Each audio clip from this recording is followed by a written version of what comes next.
So hello guys, welcome back to my channel. जो आज का हमारा टॉपिक है वो है इलेक्ट्रोमैग्नेटिक इंडक्शन। इलेक्ट्रोमैग्नेटिक इंडक्शन में हम सबसे पहले जो पढ़ेंगे वो है मैग्नेटिक फ्लक्स। बेसिकली हम इसमें देखेंगे कि कैसे मैग्नेटिक फील्ड को या फिर फ्लक्स को चेंज करा के, मैग्नेटिक फ्लक्स को चेंज करा के हम ईएमएफ बनाते हैं। ठीक है, तो मैग्नेटिक फ्लक्स क्या होता है? जैसे आपने इलेक्ट्रिक फ्लक्स पढ़ा था, इलेक्ट्रिक फ्लक्स क्या होता है? Number of electric field lines passing through an area, है ना, क्रॉसिंग थ्रू एन एरिया। वैसे मैग्नेटिक फ्लक्स होता है the number of electric field lines की जगह magnetic field lines crossing a surface is known as magnetic flux. हम इसको define कैसे करते हैं? हम इसको डिफाइन करते हैं कुछ इस तरीके से। हम इसे डिफाइन करते हैं ऐसे। मैग्नेटिक फ्लक्स होता है आपका phi, that is B dot A. आप देखो ये डॉट प्रोडक्ट है। अगर कोई एक चीज दो वेक्टर का डॉट प्रोडक्ट होती है तो क्या होती है? स्केलर। तो मैग्नेटिक फ्लक्स कैसी क्वांटिटी है? Scalar quantity. अब इसको आप ऑन करोगे तो आएगा बी ए कॉस थीटा। यहाँ पर थीटा क्या होता है? Angle between B vector and A vector. देखो बी एंड ए है क्या? बी है strength of magnetic field, B है आपका strength of magnetic field, A है एरिया ऑफ सरफेस। ठीक है, ये है एरिया ऑफ सरफेस। और इसकी जो यूनिट होती है वो होती है वेबर, और सीजीएस यूनिट होती है इसकी मैक्सवेल। 1 वेबर 10⁸ मैक्सवेल के बराबर होता है। ठीक है,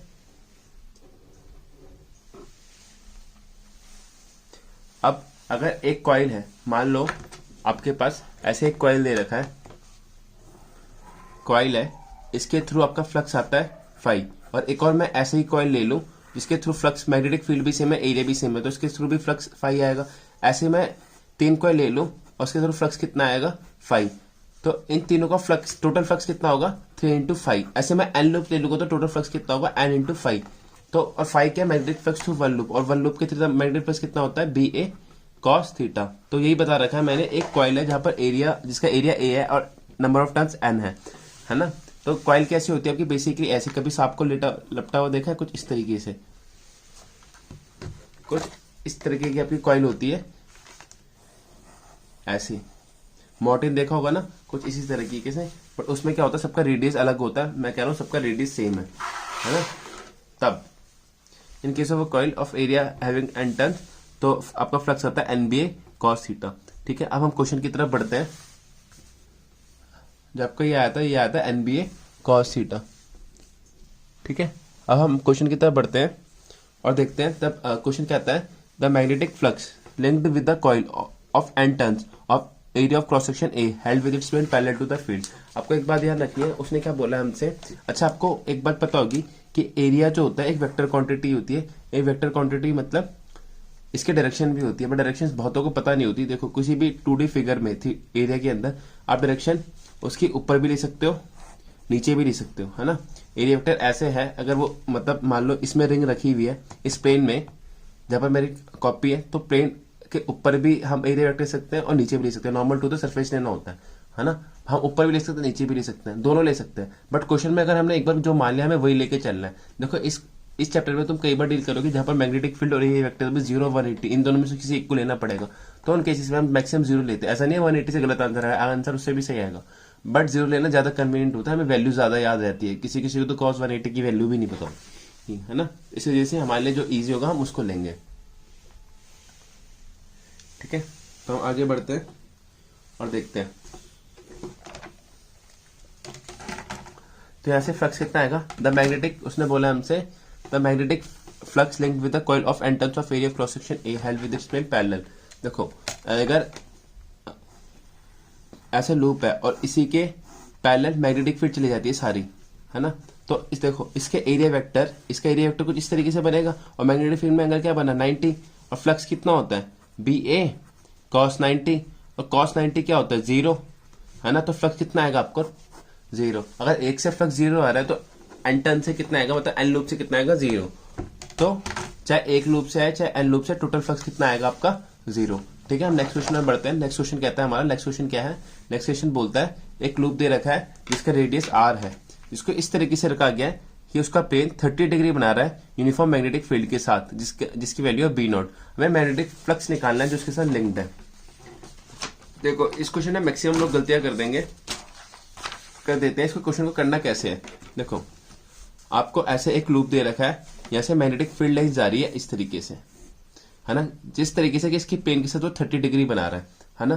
तब लोग सोचेंगे कि बहुत आसान है, हम एक काम करते हैं कि ये मैग्नेटिक फील्ड बी नॉट दे रखा है, ये आर दे रखा है, फ्लक्स होता है आपका बी डॉट ए, है ना, ये बोलूँ तो mod of B mod of A cos theta, है ना।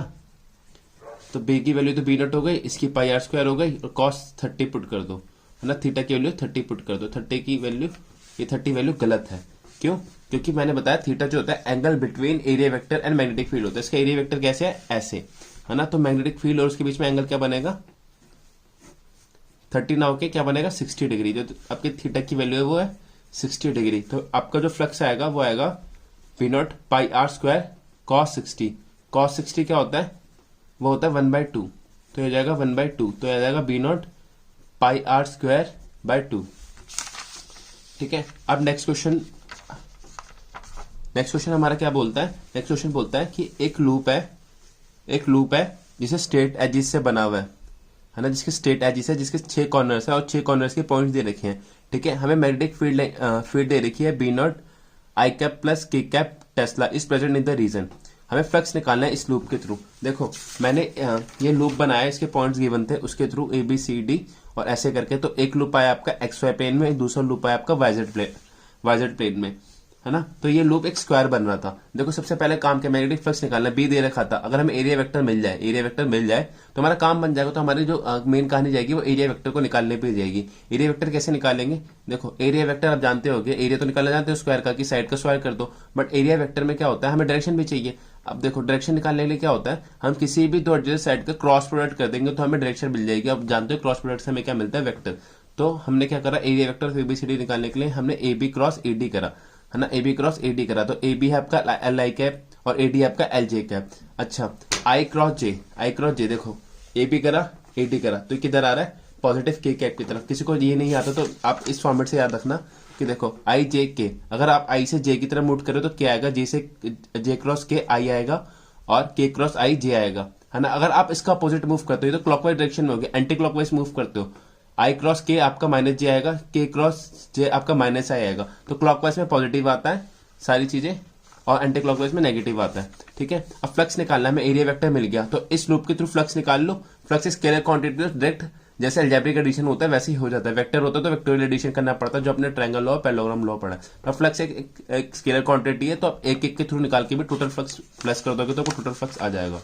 तो इसका आएगा flux B naught A one, B naught dot A one vector, B naught की मैग्नेटिक फील्ड की वैल्यू है बी नॉट आई कैप प्लस के कैप डॉट एरिया वेक्टर है एल स्क्वायर के कैप। अगर आप जानते होगे तो आपको मैं ट्रिक बता देता हूँ, कभी भी डॉट प्रोडक्ट करना हो तो आई वाले कंपोनेंट को आई वाले कंपोनेंट से मल्टीप्लाई करो, जे वाले को जे से करो, के वाले को के से करो।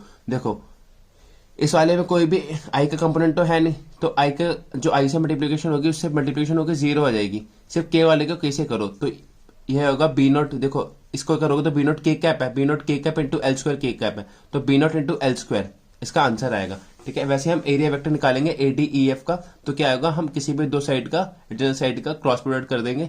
तो हमने कर दिया A D cross A F vector, A D cross A F vector तो है ए डी है आपका L J cap, A D है आपका किसी भी इसका एरिया निकालना होगा तो मैं क्या करूंगा, किसी भी तो एडजसेंट साइड का क्रॉस प्रोडक्ट कर दोगे। तो मैंने करा A D vector cross A F vector, तो आपका आया ए डी है आपका एल जे कैप और ये है आपका एल के कैप, तो आपका आया L J cap into L के कैप। ठीक है, क्या है आपका L J cap into L के कैप, और जे क्रॉस के क्या होता है, जे क्रॉस के होता है आपका आई, तो एरिया वेक्टर आ गया आपका L square i vector. Flux through ADF निकलेगा B into B dot A T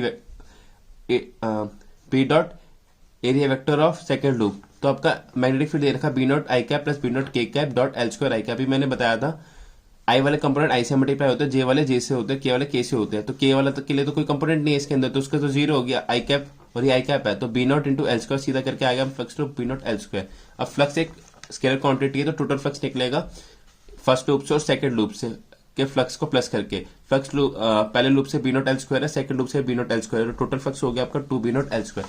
तो इसी तरीके से ये हमारा हमने फ्लक्स के बारे में पढ़ लिया। अब जो हम नेक्स्ट टॉपिक पढ़ने वाले हैं, एक second, may be some page is missing.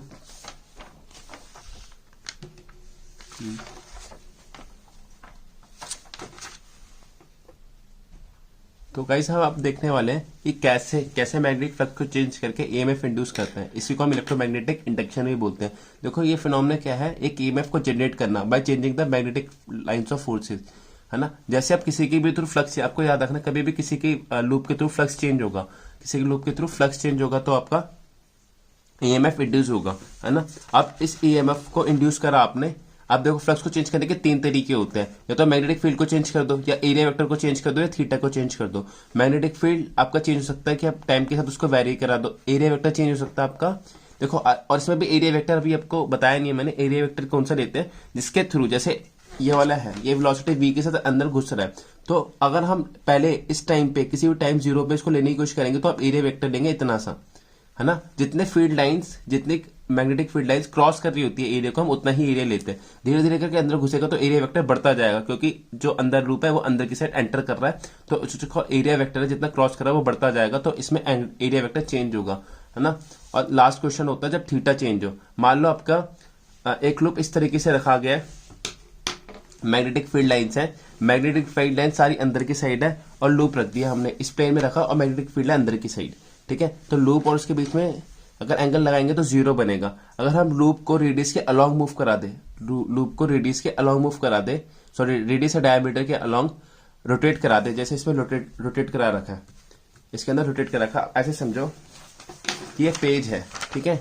इसके अंदर मैग्नेटिक फील्ड लाइन जा रही है, इसका एरिया वेक्टर, इसका जो इस प्लेन का एरिया वेक्टर है वो इसके पैरेलल होगा, है ना। इधर की साइड आएगा, बाहर की side parallel to the surface लेता हूं, ठीक है। अगर मैं इसको इसी के अबाउट न्यू करके रोटेट करा दूं तो इसका एरिया वेक्टर यहाँ ऐसे ही बनेगा, और मैग्नेटिक फील्ड ऐसे, मैग्नेटिक फील्ड ऐसे, और एरिया वेक्टर हो गया ऐसे, तो कुछ एंगल चेंज हुआ, है ना। और फिर अगर हम इसको फिर पेज को और घुमाते हैं, मतलब रोटेट करा रहे हैं डायमीटर के अलोंग, है ना, यू कर देते हैं, तो एरिया वेक्टर इसमें एंगल बन जाएगा कुछ इस तरीके से। तो एंगल चेंज होने से भी मैग्नेटिक फ्लक्स चेंज होगा, जैसे हम देख चुके, क्योंकि कॉस थीटा की वैल्यू चेंज होगी, ठीक है। तो आपका फैराडे लॉ क्या बोलता है, फैराडे फर्स्ट लॉ बोलता है when the amount of magnetic flux linked with the circuit changes, an EMF is induced in the circuit. This induced EMF persists as long as the change in magnetic flux continues. अच्छा, ये induce EMF तब तक रहेगी तब तक magnetic flux में change हो रहा है। जब मैग्नेटिक फ्लक्स में चेंज नहीं होगा तो EMF नहीं रहेगी। सेकंड लॉ क्या बोलता है, सेकंड लॉ इसकी वैल्यू देता है। अच्छा तो भाई देखो, ये तो पता चल गया कि मैग्नेटिक वोल्टेज बनेगी, डिफरेंस आएगा, पर EMF बनेगी कैसे। देखो इसकी 2 चीजें होती है, एक होता है इसका मैग्नीट्यूड और दूसरा होता है डायरेक्शन। डायरेक्शन कैसी, मतलब किसी टर्मिनल्स की बैटरी बनेगी, ऐसे बनेगी या ऐसे बनेगी, ये हम देते हैं लेंस लॉ से। और जो आपका मैग्नीट्यूड मिलता है वो किससे मिलता है, मैग्नीट्यूड मिलता है आपको फैराडेस लॉ से। फैराडेस लॉ क्या बोलता है, ईएमएफ जो इंड्यूस होगा वो होगा -d∅dt। बस नेगेटिव साइन ये शो करता है कि वो फ्लक्स चेंज के अपोजिट होगा, मतलब हर कोई अपने चेंज को अपोज करना चाहता है। जैसे आप बैठे हुए, आपको कोई धक्का मारे तो आप अपोजिट थोड़ा इधर की साइड जाओगे हल्का सा, जैसे एक बंदा बैठा हुआ है, ये बैठा हुआ है, इसमें थोड़ी चल मछली है, उसको धक्का मारता है, ये थोड़ी इधर जाता है, बदले में अपोजिट डायरेक्शन प्रोड्यूस करेगा ये, और फिर यहाँ पर आएगा, है ना। थोड़ा अपोज को इतनी जल्दी नहीं जाता, अपोज को जैसे धक्का मारता है थोड़ा सा उधर होने की कोशिश करता है, अपोज को रेजिस्ट करना चाहता है हर एक चीज। वैसे ये नेगेटिव साइड ये बस ये शो करता है ये इस अपोज को रेजिस्ट कर रहा है ना। डायरेक्शन हम किससे निकालेंगे, लेंस लॉ से। और ए का मैग्नीट्यूड कितना होगा, फिर ए का मैग्नीट्यूड होगा आपका d∅dt। ठीक है, चलो आगे बढ़ते हैं, ठीक है। तो आपका इस पे पहला क्वेश्चन आता है, एक सर्कुलर लूप दे रखा है जिसका रेडियस r मीटर है, रेजिस्टेंस r ओम है, is kept in a time varying magnetic field. देखो टाइम वेरिंग मैग्नेटिक फील्ड दे दिया। टाइम वेरिंग मैग्नेटिक फील्ड, जब मैग्नेटिक फील्ड चेंज हो रही है इसका मतलब फ्लक्स चेंज हो रहा है, फ्लक्स चेंज हो रहा है इसका मतलब ईएमएफ इंड्यूस होगा। मैग्नेटिक फील्ड की वैल्यू दे रखी है आपको T⁵ T²। अच्छा ठीक है, फ्लक्स निकालते हैं पहले। रेडियस दे रखा है आपको r, ठीक है।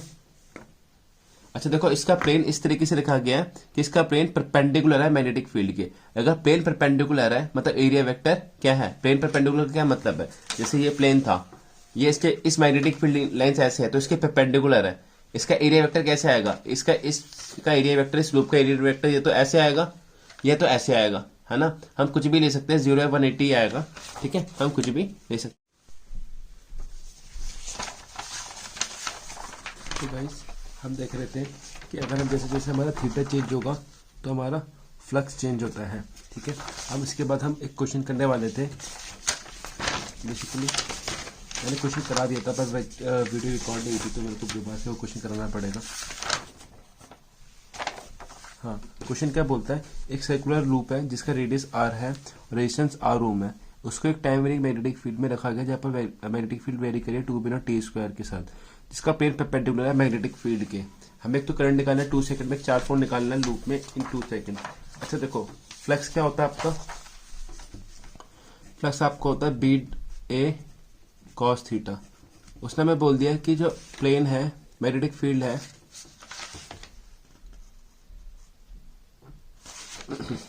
जो तुम्हारी मैग्नेटिक फील्ड है वो क्या है, प्लेन के परपेंडिकुलर है ना।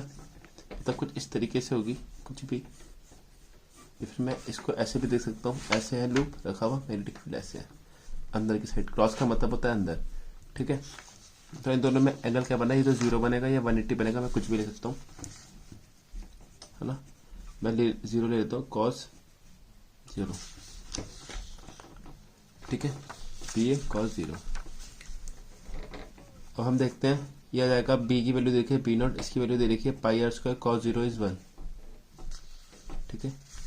सॉरी, बी की वैल्यू दे रखी है 2b0t², इसकी वैल्यू दे रखी है πr² इंटू 1, ठीक है फ्लक्स। और ईएमएफ क्या आता है, अच्छा हमसे करंट पूछे, देखो करंट क्या होता है v/r, अगर हमें पोटेंशियल डिफरेंस पता चल जाए और हमें r तो दे रखा है स्मॉल r, तो हमारा i आ जाएगा, है ना। और i हम v कैसे निकालेंगे, देखो क्वेश्चन को अप्रोच करने का तरीका ये होता है कि हमें पहले जो निकालना है उसकी तरफ ध्यान दो, उसको निकालने के लिए हमें किस चीज की क्या चीजें दे रखी है और किस चीज की जरूरत पड़ेगी हमें, है ना। तो देखो हमें ईएमएफ निकालने के लिए हमारा क्या यूज होगा, d∅dt। फ्लक्स कितना दे रखा है आपको, फ्लक्स की वैल्यू है 2b0t² πr², इसको आप डिफरेंशिएट करोगे तो आपका आंसर आएगा 2b0 πr², t² का डिफरेंशिएशन 2t, तो ये जाएगा 4b0 πr² इंटू t। आप देख सकते हो flux as a function of T R है, flux as a function of T R है। उसके बाद आप देखोगे कि अगर आपको करंट निकालना है, अगर आपको करंट निकालना है तो क्या होगा, फ्लक्स, सॉरी ये फ्लक्स नहीं है, ये EMF as a function of T है। तो फ्लक्स करंट क्या होता है, ईएमएफ अपॉन में आर, ये बदल रहा है, ये हो गया 4b0 πr² into T divided by R. तो आई भी as a function of T आ रहा है, वो क्या आ रहा है 4b0 πr² T divided by are. यहाँ पर आप टी की वैल्यू 2 पुट करोगे तो आपका आंसर आ जाएगा 4b0 πr² T divided T की वैल्यू 2 डिवाइडेड बाय आर, जो हो जाएगा आपका 8b0 πr² divided by are. अब हमसे उसने पूछा है कि हमें सेकंड पार्ट में पूछा चार्ज फ्लो निकालना है 2 सेकंड्स के अंदर। देखो चार्ज फ्लो कैसे निकालोगे, आपका आई होता है dq/dt, है ना। तो आपको आई की वैल्यू आ गई है, आई की वैल्यू क्या आई थी 2b0 4b0 πr² into T upon में आर, ठीक है, इस dq/dt। अब यहां से dq निकालने की कोशिश करोगे तो वो आएगा 4b0 πr² t divided by R dt। इसका इंटीग्रेशन देखो 4b कांस्टेंट है और इसका इंटीग्रेशन कैसे करेंगे, चार्ज फ्लो निकाला है इन 2 सेकेंड, मतलब 0 से 2 सेकेंड के बीच में, है ना। तो हम इसका इंटीग्रेशन कहाँ से कहाँ तक करेंगे, इसका इंटीग्रेशन करेंगे, देखो 4 भी कांस्टेंट है, b0 भी कांस्टेंट है, पाई भी कांस्टेंट है, r² भी कांस्टेंट है, स्मॉल r भी कांस्टेंट है, मतलब t बच गया, t dt। इसका इंटीग्रेशन करना है तो इंटीग्रेशन क्या आएगा आपका, इसका 4b0 πr² divided by r। तो इसका इंटीग्रेशन होगा t²/2, कहाँ से कहाँ तक लिमिट पुट करनी है 0 से 2। आपको पता है इंटीग्रेशन हम ऐसे करते हैं, और फिर क्या पहले कौन सी वैल्यू पुट करेंगे, अपर लिमिट। अपर लिमिट है आपके 4 माइनस 0 डिवाइडेड बाय 2, तो आपका ये आंसर आ रहा है आपका आंसर है sorry 8b0 πr² divided by are. ये किसकी वैल्यू आपकी, क्यू की। अच्छा आप एक बात देख पा रहे हो, इसको आप दूसरे तरीके से भी कर सकते हैं। जैसे आपको पता है आई होता है dq/dt, और आपको पता है ये होता है e/r भी, e/r इज dq/dt, ठीक है। और e क्या आपका d∅/dt is equal to dq/dt, और dt से dt कट गया, यहाँ पर r था तो आपका d∅ आ गया, dq आ गया d∅/r। आप कुछ लिख सकते हो q is equal to ΔΦ/r। तो एक ये फॉर्मूला है। देखो ये तो इतना बड़ा इंटीग्रेशन हमने करा, हमने इतना बड़ा झमेला पाला, पहले हमें करंट निकालना पड़ेगा, है ना। वहां पर तो हमें करंट बोल रखा था निकालना फर्स्ट पार्ट के अंदर, फर्स्ट पार्ट ही नहीं, तो हमारे करंट निकालने का कोई काम ही नहीं है ना। तो हमें पहले इस क्वेश्चन को लंबा चला जाएगा, करंट निकालना पड़ेगा, फिर D Q by D T करके उसे इंटीग्रेट करना पड़ेगा, है ना। तो हम क्या करते हैं, सीधा ये वाला फॉर्मूला लगाते हैं, Q is delta five by R. देखो इस फॉर्मूला को मैं लगा के दिखा देता हूँ, आंसर सेम ही आता है ना। देखो क्यू क्या है, delta five by R, phi two minus phi one divided by R, flux at T is equal to 2 second और flux at T is equal to 0 second. Flux की वैल्यू थी आपकी लेट मी चेक, आपकी जो flux की value आई थी वो आई थी 2 B naught T square, 2 B naught T square pi are square. तो पहले आप 2 सेकंड में का आंसर, तो टी की जगह 2 पुट करोगे, है ना। तो आपका आंसर हो जाएगा 2 B naught pi are square, T का स्क्वायर मतलब 2 का square minus 2 B naught pi are square into 0 का स्क्वायर अपॉन में आर। ठीक है, तो हो जाएगा, ये तो 0 हो गया, 0 से मल्टीप्लाई हो गया, ये हो जाएगा 8 B naught pi are square upon में आर। यही आंसर आया था आपका, तो आंसर मैच कर गया। तो आप जब भी हमसे कभी चार्ज फ्लो निकालेगा तो डेल्टा फाइव बाई आर ही पूछेंगे। तो देखो कॉन्सेप्ट में क्या है, कॉन्सेप्ट में ये है कि आपको 3 तरीके से ईएमएफ चेंज करवा सकता है ना। ये तो आपको ईएमएफ चेंज करा के, ईएमएफ मतलब आपका 3 तरीके से ईएमएफ इंड्यूस सकता है। तो मैग्नेटिक फील्ड चेंज करा दी, मैग्नेटिक फील्ड का केस हो गया। अब मैं सेकंड एरिया का लूंगा, थर्ड लूंगा कि जब एंगल चेंज हो रहा है, तो 3 तरीके से ईएमएफ चेंज होगा। और हमसे करंट पूछ रहे हैं, करंट क्या होता है, EMF by R, V by R, जो कि ओम्स लॉ से आता है। ठीक है, और हमसे चार्ज फ्लो निकालेंगे तो हम कैसे निकालेंगे, डेल्टा फाइव बाय आर। ये 3 कॉन्सेप्ट सीखा, मैं इसको याद रखना है। ठीक है, अगला क्वेश्चन देखो, एक सर्कुलर लूप है, जिसका रेडियस आर है, रेजिस्टेंस आर ओम है। सॉरी ये क्वेश्चन तो हमने कर लिया। अगला क्वेश्चन है आपका यहीं से, एक कंडक्टिंग सर्कुलर लूप है जिसको हम यूनिफॉर्म मैग्नेटिक फील्ड में प्लेस कर रहा है, जिसकी value 0.0 tesla with its plane perpendicular to the loop, है ना। The radius of the loop is made to shrink at a constant rate of 1 millimetre per second, the induced EMF when the radius is 2 centimetre. देखो radius की value दे रही है आपको यहाँ पर 2 सेंटीमीटर। नेक्स्ट क्वेश्चन में रेडियस की वैल्यू दे रही है आपको 2 सेंटीमीटर, मतलब 2 इंटू 10 की माइनस 2 मीटर। किस रेट से श्रिंक हो रहा है, मतलब पहले एरिया इतना था, बाद में श्रिंक होके इतना हुआ, फिर उसके बाद श्रिंक होके इतना हुआ, है ना।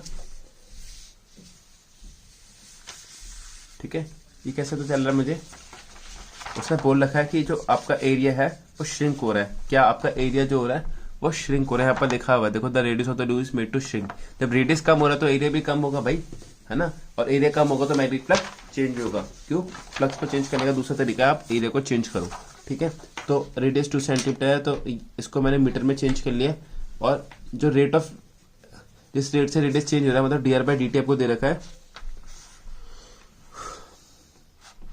1 मिलीमीटर पर सेकेंड।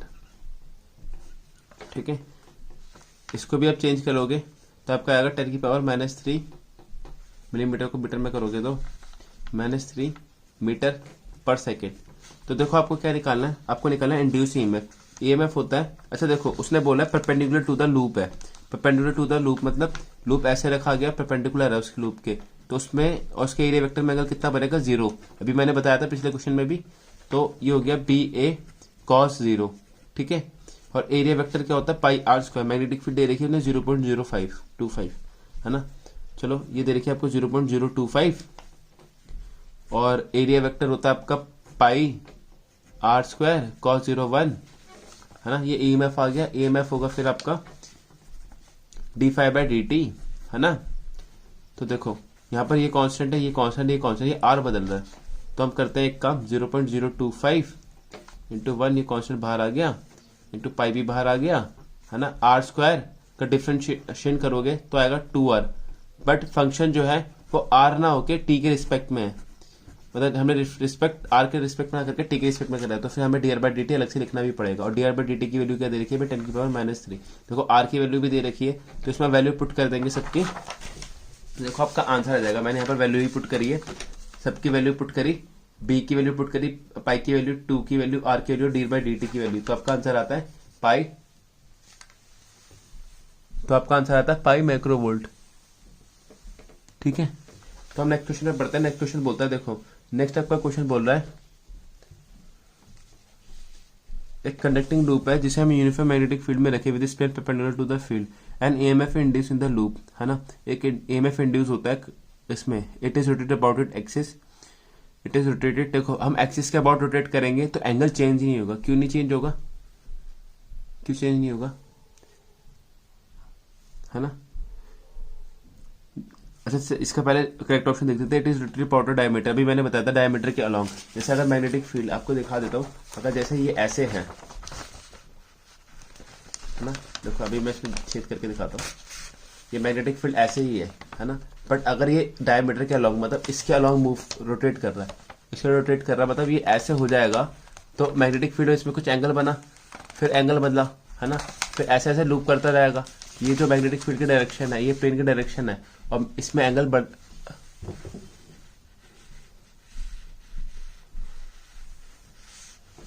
इसमें और इसमें एंगल बदलता जाएगा, फिर ऐसे एंगल फिर बदलेगा। ये प्लेन जैसे जैसे घूमता जाएगा, ये एंगल बदलता जाएगा। मैग्नेटिक फील्ड तो ऐसा रहेगा, बट प्लेन और इसके बीच में एंगल लगातार आपका बदलता जाएगा। तो कब चेंज होता है? जब वो अपने डायमीटर के अलॉन्ग मूव करता है। तो इसका ऑप्शन बी इज करेक्ट।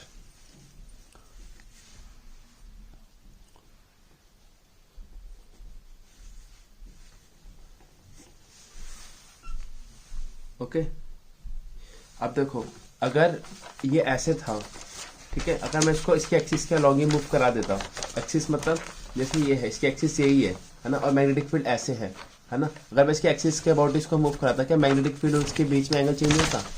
नहीं होता, है ना। एंगल अभी भी जीरो ही है, और एरिया भी चेंज हो रहा है, और साथ में मैग्नेटिक फील्ड भी चेंज नहीं होता, तो फ्लक्स इंड्यूस ही नहीं होता। ठीक है, तो फ्लक्स इंड्यूस कर तो फ्लक्स चेंज ही नहीं होता, तो ईएमएफ इंड्यूस ही नहीं होता। तो ईएमएफ इंड्यूस जब होगा, जब फ्लक्स चेंज होगा। फ्लक्स जब चेंज होगा, जब एंगल मैग्नेटिक फील्ड या एरिया वेक्टर में से कोई एक चीज होगी। वैसे इनमें से कोई भी दो चीज या तीनों चीज एक साथ भी चेंज हो सकती है, बट ऐसा क्वेश्चन आने की संभावना थोड़ी कम है। ठीक है,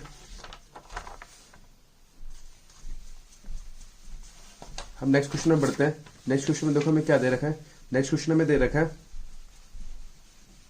एक डिस्क है जिसका रेडियस 0.1 मीटर है, is rotating with frequency 10 revolution per second, is in a normal magnetic field और strength 0.1 tesla. Net induce EMF बताना है हमें। नेट इंड्यूस ईएमएफ बताना है। देखो नेट इंड्यूस ईएमएफ कैसे आएगा आपको ध्यान रखना है। फ्लक्स क्या होता है अभी मैंने बताया। देखो अगर वो ओमेगा से घूम रहा है, ओमेगा क्या होता है? जैसे आपका स्पीड होता है डिस्टेंस अपॉन में टाइम, वैसे हम एंगल्स में किसकी बात करते हैं? एंगुलर स्पीड की। एंगुलर स्पीड होते हैं एंगल अपॉन में टाइम। तो आपका किसी भी टाइम पे कितना घूम लेगा? Omega T. कितना घूम लेगा? Omega T. ओमेगा क्या है? Angular speed. क्या है? Angular speed. ठीक है, तो आपका क्या आता है? ईएमएफ आता है बी ए कॉस ओमेगा टी। ठीक है, अगर मैग्नेटिक फील्ड और ये कांस्टेंट है, सिर्फ थीटा चेंज हो रहा है, तो आपका ये फ्लक्स था, तो आपका जो ई की वैल्यू आएगी वो आएगी D five by D T. ठीक है, और ये आ जाएगा आपका बी ए कॉस ओमेगा टी। इसका डिफ्रेंशिएशन होगा, बताओ क्या होता है? Minus sine omega T into omega, है ना, क्योंकि ये एक्स्ट्रा फंक्शन में मल्टीप्लाई है ना, तो हो जाएगा B A omega sine omega T. तो इसका जो आपका नेट इंड्यूस का मतलब है जो मैक्सिमम वैल्यू है, तो इसकी maximum value B A omega होगा। क्यों? देखो साइन ओमेगा टी, साइन आपको पता होगा साइन की मैक्सिमम वैल्यू कितनी हो सकती है? 1। साइन की मैक्सिमम वैल्यू कितनी हो सकती है? 1। तो हो जाएगा बी ए ओमेगा इंटू 1। तो नेट इंड्यूस ईएमएफ आएगा आपका बी ए ओमेगा।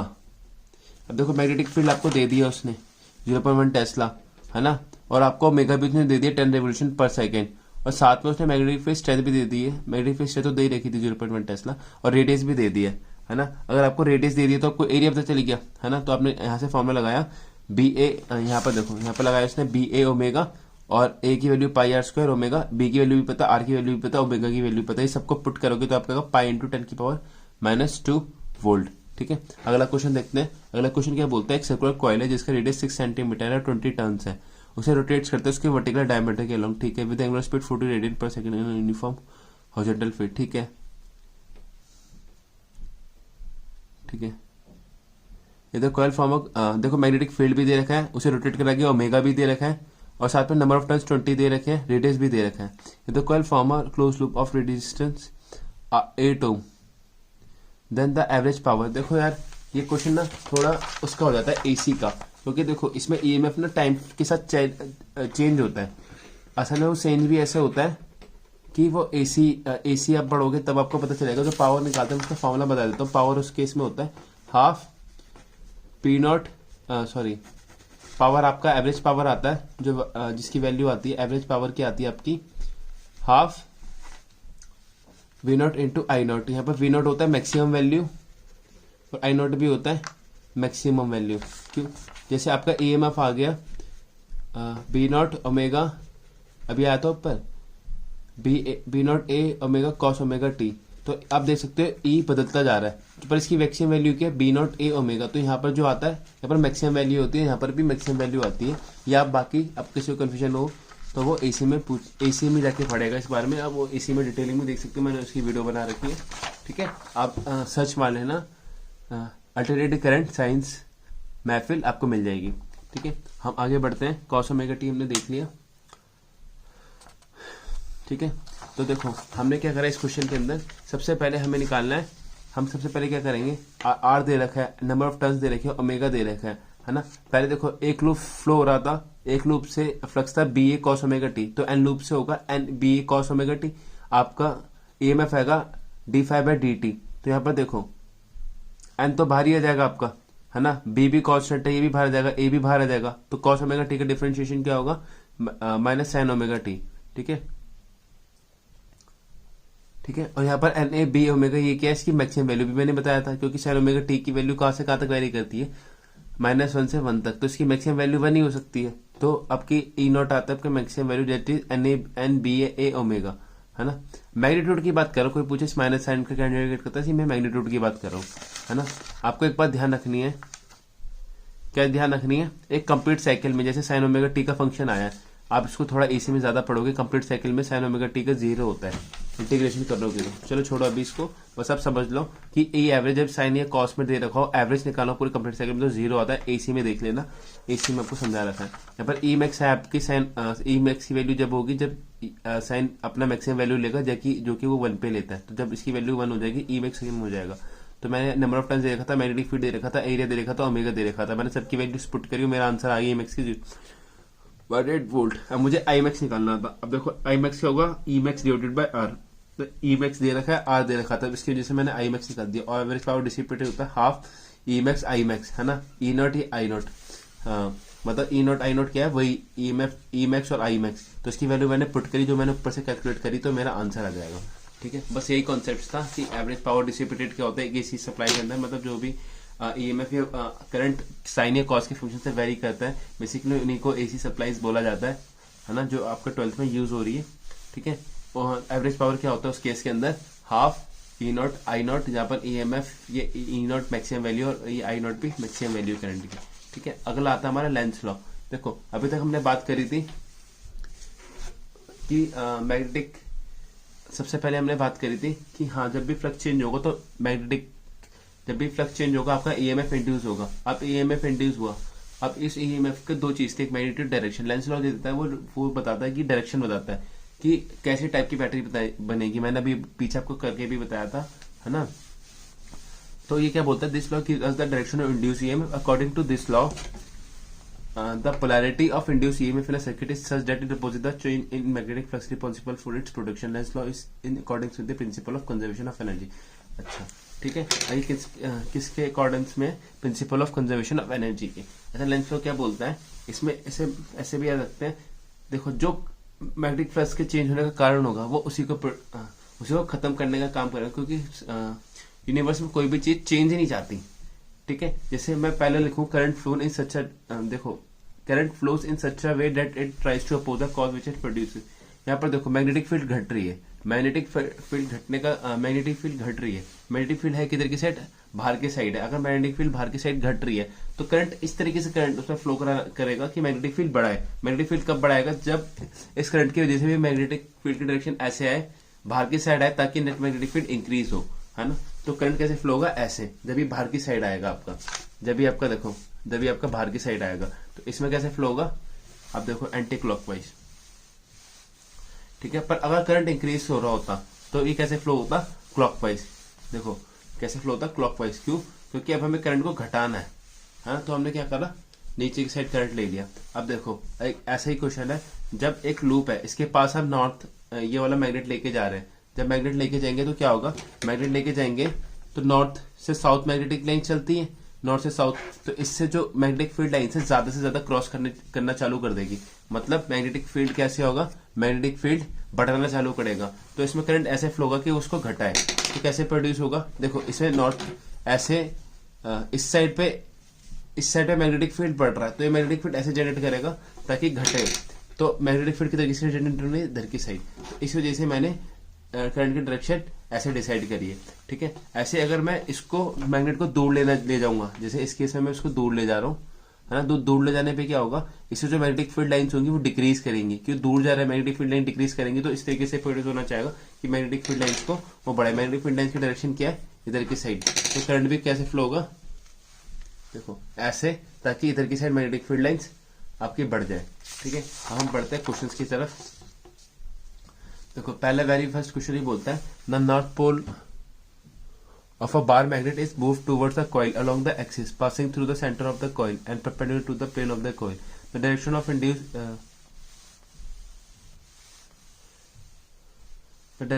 induced देखो इसमें the direction of the induced current in the coil when viewed in the direction of motion of the magnet is। चलो देखो जैसे जैसे हम इसके, मैंने भी बताया, जैसे जैसे इसको पास लेके आएंगे, जैसे जैसे हम इसको पास लेके आएंगे तो क्या होगा, मैग्नेटिक फील्ड बढ़ेगी। मैग्नेटिक फील्ड बढ़ेगी तो इस तरीके से करंट प्रोड्यूस होगा ताकि उसको घटाए, है ना। देखो फिर वो कैसे प्रोड्यूस होगा, इस तरीके से। तो ये देखो ये कौन सा सेंस है, अगर हम मैग्नेट से देखें तो मैग्नेट से कौन सा सेंस आ रहा है आपका, इसको ध्यान से देखोगे तो आपका आएगा ये एंटी क्लॉकवाइज। कैसा आएगा, एंटी क्लॉकवाइज। तो ऑप्शन बी इज करेक्ट। फिर हम नेक्स्ट क्वेश्चन पे बढ़ते हैं। नेक्स्ट क्वेश्चन क्या कहता है, the direction of induced EMF current in the right loop in the situation is shown in the figure is. देखो जैसे हम इसके स्विच को क्लोज करेंगे तो क्या होगा, स्विच क्लोज करने पे एकदम से करंट नहीं बढ़ता, धीरे धीरे धीरे करके बढ़ता है, तो करंट ग्रो हो रहा है। तो इस लूप में ऐसा करंट फ्लो होना चाहेगा, ऐसा करंट फ्लो होना चाहेगा। देखो करंट बढ़ेगा तो उसके वजह से मैग्नेटिक फील्ड बढ़ेगी, और मैग्नेटिक फील्ड बढ़ेगी तो ये इस अपने आप में ऐसे करंट प्रोड्यूस कराएगा ताकि मैग्नेटिक फील्ड को घटाए। इसकी वजह से करंट, मैग्नेटिक फील्ड किस डायरेक्शन में बढ़ेगी, देखो इस डायरेक्शन में बढ़ेगी मैग्नेटिक फील्ड। तो ये इस तरीके से फ्लो होगा कि आपका मैग्नेटिक फील्ड को घटाए, ठीक है। कैसे फ्लो होगा कि आपके मैग्नेटिक फील्ड को घटाए।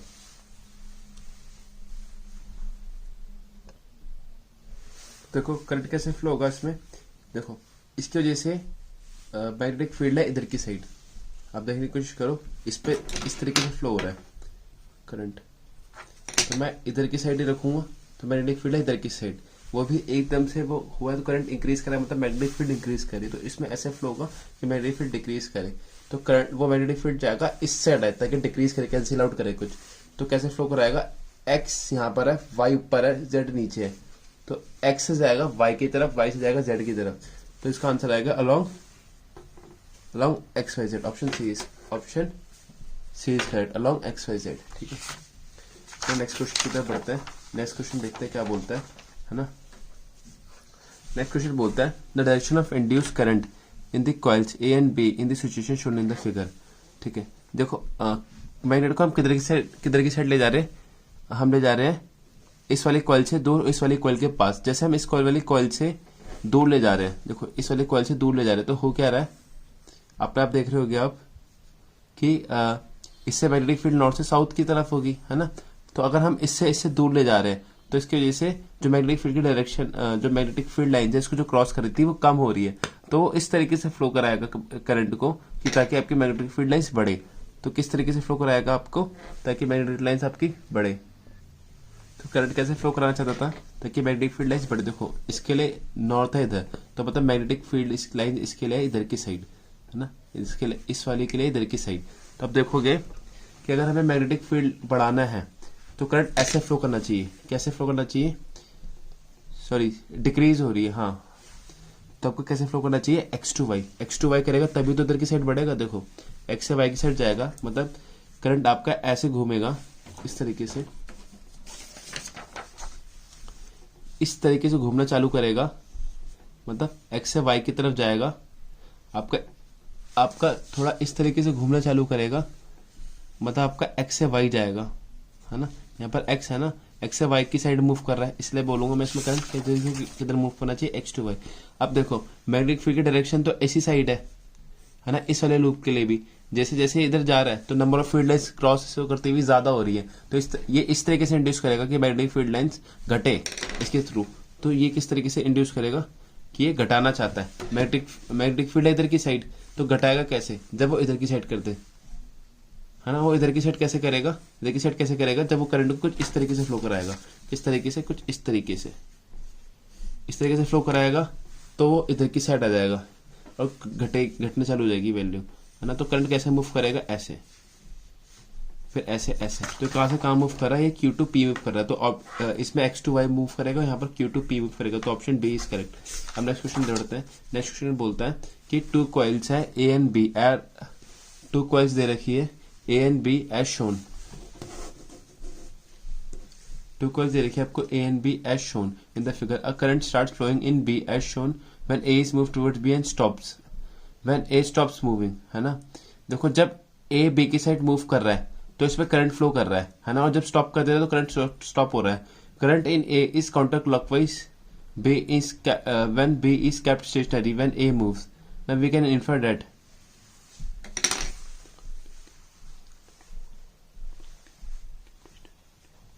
हमें क्या निकालना है कि देखो जब ए मूव कर रहा है तो मैग्नेटिक फ्लक्स बी में ईएमएफ आ रहा है, और जब वो बंद कर दे रहा है तो ईएमएफ जीरो हो जा रहा है। तो हमें क्या बताना है, हमें बताना है कि ए में किस तरीके से करंट फ्लो होगा, कांस्टेंट करंट और किस डायरेक्शन में फ्लो होगा।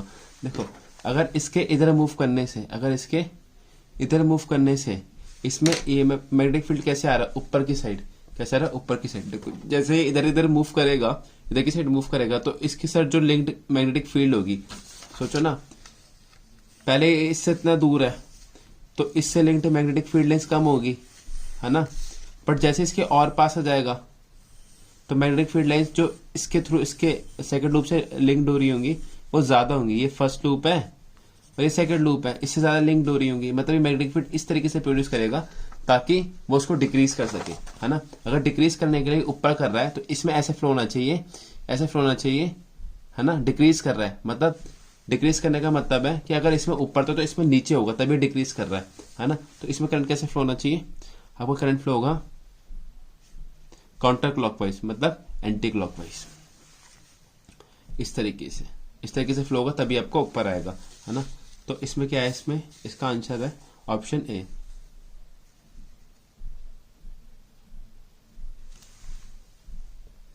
सॉरी, हमें मैग्नेटिक फील्ड इसकी वजह से ऊपर थी, है ना, तो हमें इसका डिक्रीज कराना, तो इसमें कैसे फ्लो होना चाहिए, कुछ इस तरीके से, ताकि डिक्रीज हो, है ना। डिक्रीज नीचे होगा तभी तो डिक्रीज कराने के लिए ऊपर कर रहा है, तो इसमें कैसे होना चाहिए, एंटी क्लॉकवाइज, सॉरी क्लॉकवाइज। तो इसका ऑप्शन ए इज करेक्ट। हम बढ़ते हैं हम आगे, है ना। अब नेक्स्ट क्वेश्चन देखते हैं। The variation of induced EMF is in the figure in the coil if a short mark magnet is moved along its axis with a constant velocity is best represented by। देखो जैसे जैसे ये इस solenoid के across move करना चाहेगा, solenoid जिसको नहीं पता आगे पता चल जाएगा थोड़ा सा, है ना। अभी आप सोचो कि जैसे जैसे ये इसके पास मूव करेगा, जैसे जैसे ये इसके पास मूव करेगा तो जो इसके फील्ड लाइंस होंगी जो इसके थ्रू क्रॉस हो रही वो बढ़ेंगी तो ये क्या करेगा, इस तरीके से फ्लो कराएगा ताकि फील्ड वो उसको घटा सके, क्या कर सके, घटा सके। पर इससे जैसे ये जैसे इसको पार कर लेगा, मतलब एक सिचुएशन तो ये है जब ये इसके पास आ रहा है, कैसी सिचुएशन है, जब ये इसके पास आ रहा है ना, और दूसरी सिचुएशन है जब ये इससे दूर जा रहा होगा, है ना।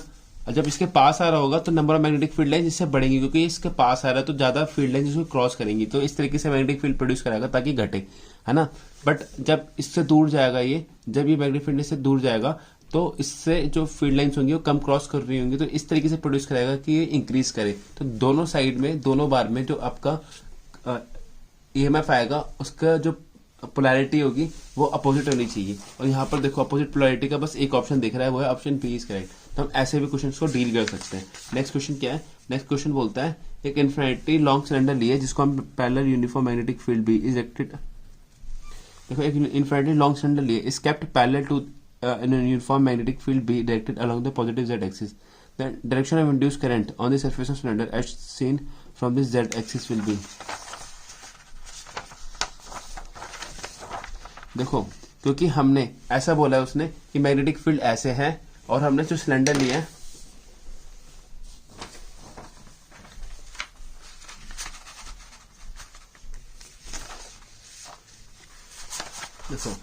सिलेंडर है कुछ हमारा इस तरीके से, आप समझो कुछ इस तरीके का सिलेंडर है ना, और मैग्नेटिक फील्ड भी ऐसे, तो इनके एरिया वेक्टर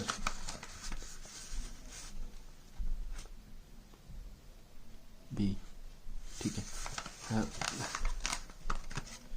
ऐसे है, ये मैग्नेटिक फील्ड है, तो उसको इस सरफेस के लिए, इस साइड वाली सरफेस का एरिया वेक्टर होगा ऐसे, और ये ऐसे है ना। मैग्नेटिक फील्ड और एरिया वेक्टर में 90 बना है, cos 90 क्या होता है 0, तो इससे फ्लक्स जो होगा, फ्लक्स ही 0 है, तो फ्लक्स क्या चेंज होगा, जब फ्लक्स ही चेंज नहीं हो रहा तो आपका EMF नहीं आएगा, EMF नहीं आएगा तो करंट नहीं आएगा, तो ऑप्शन सी इज करेक्ट, है ना।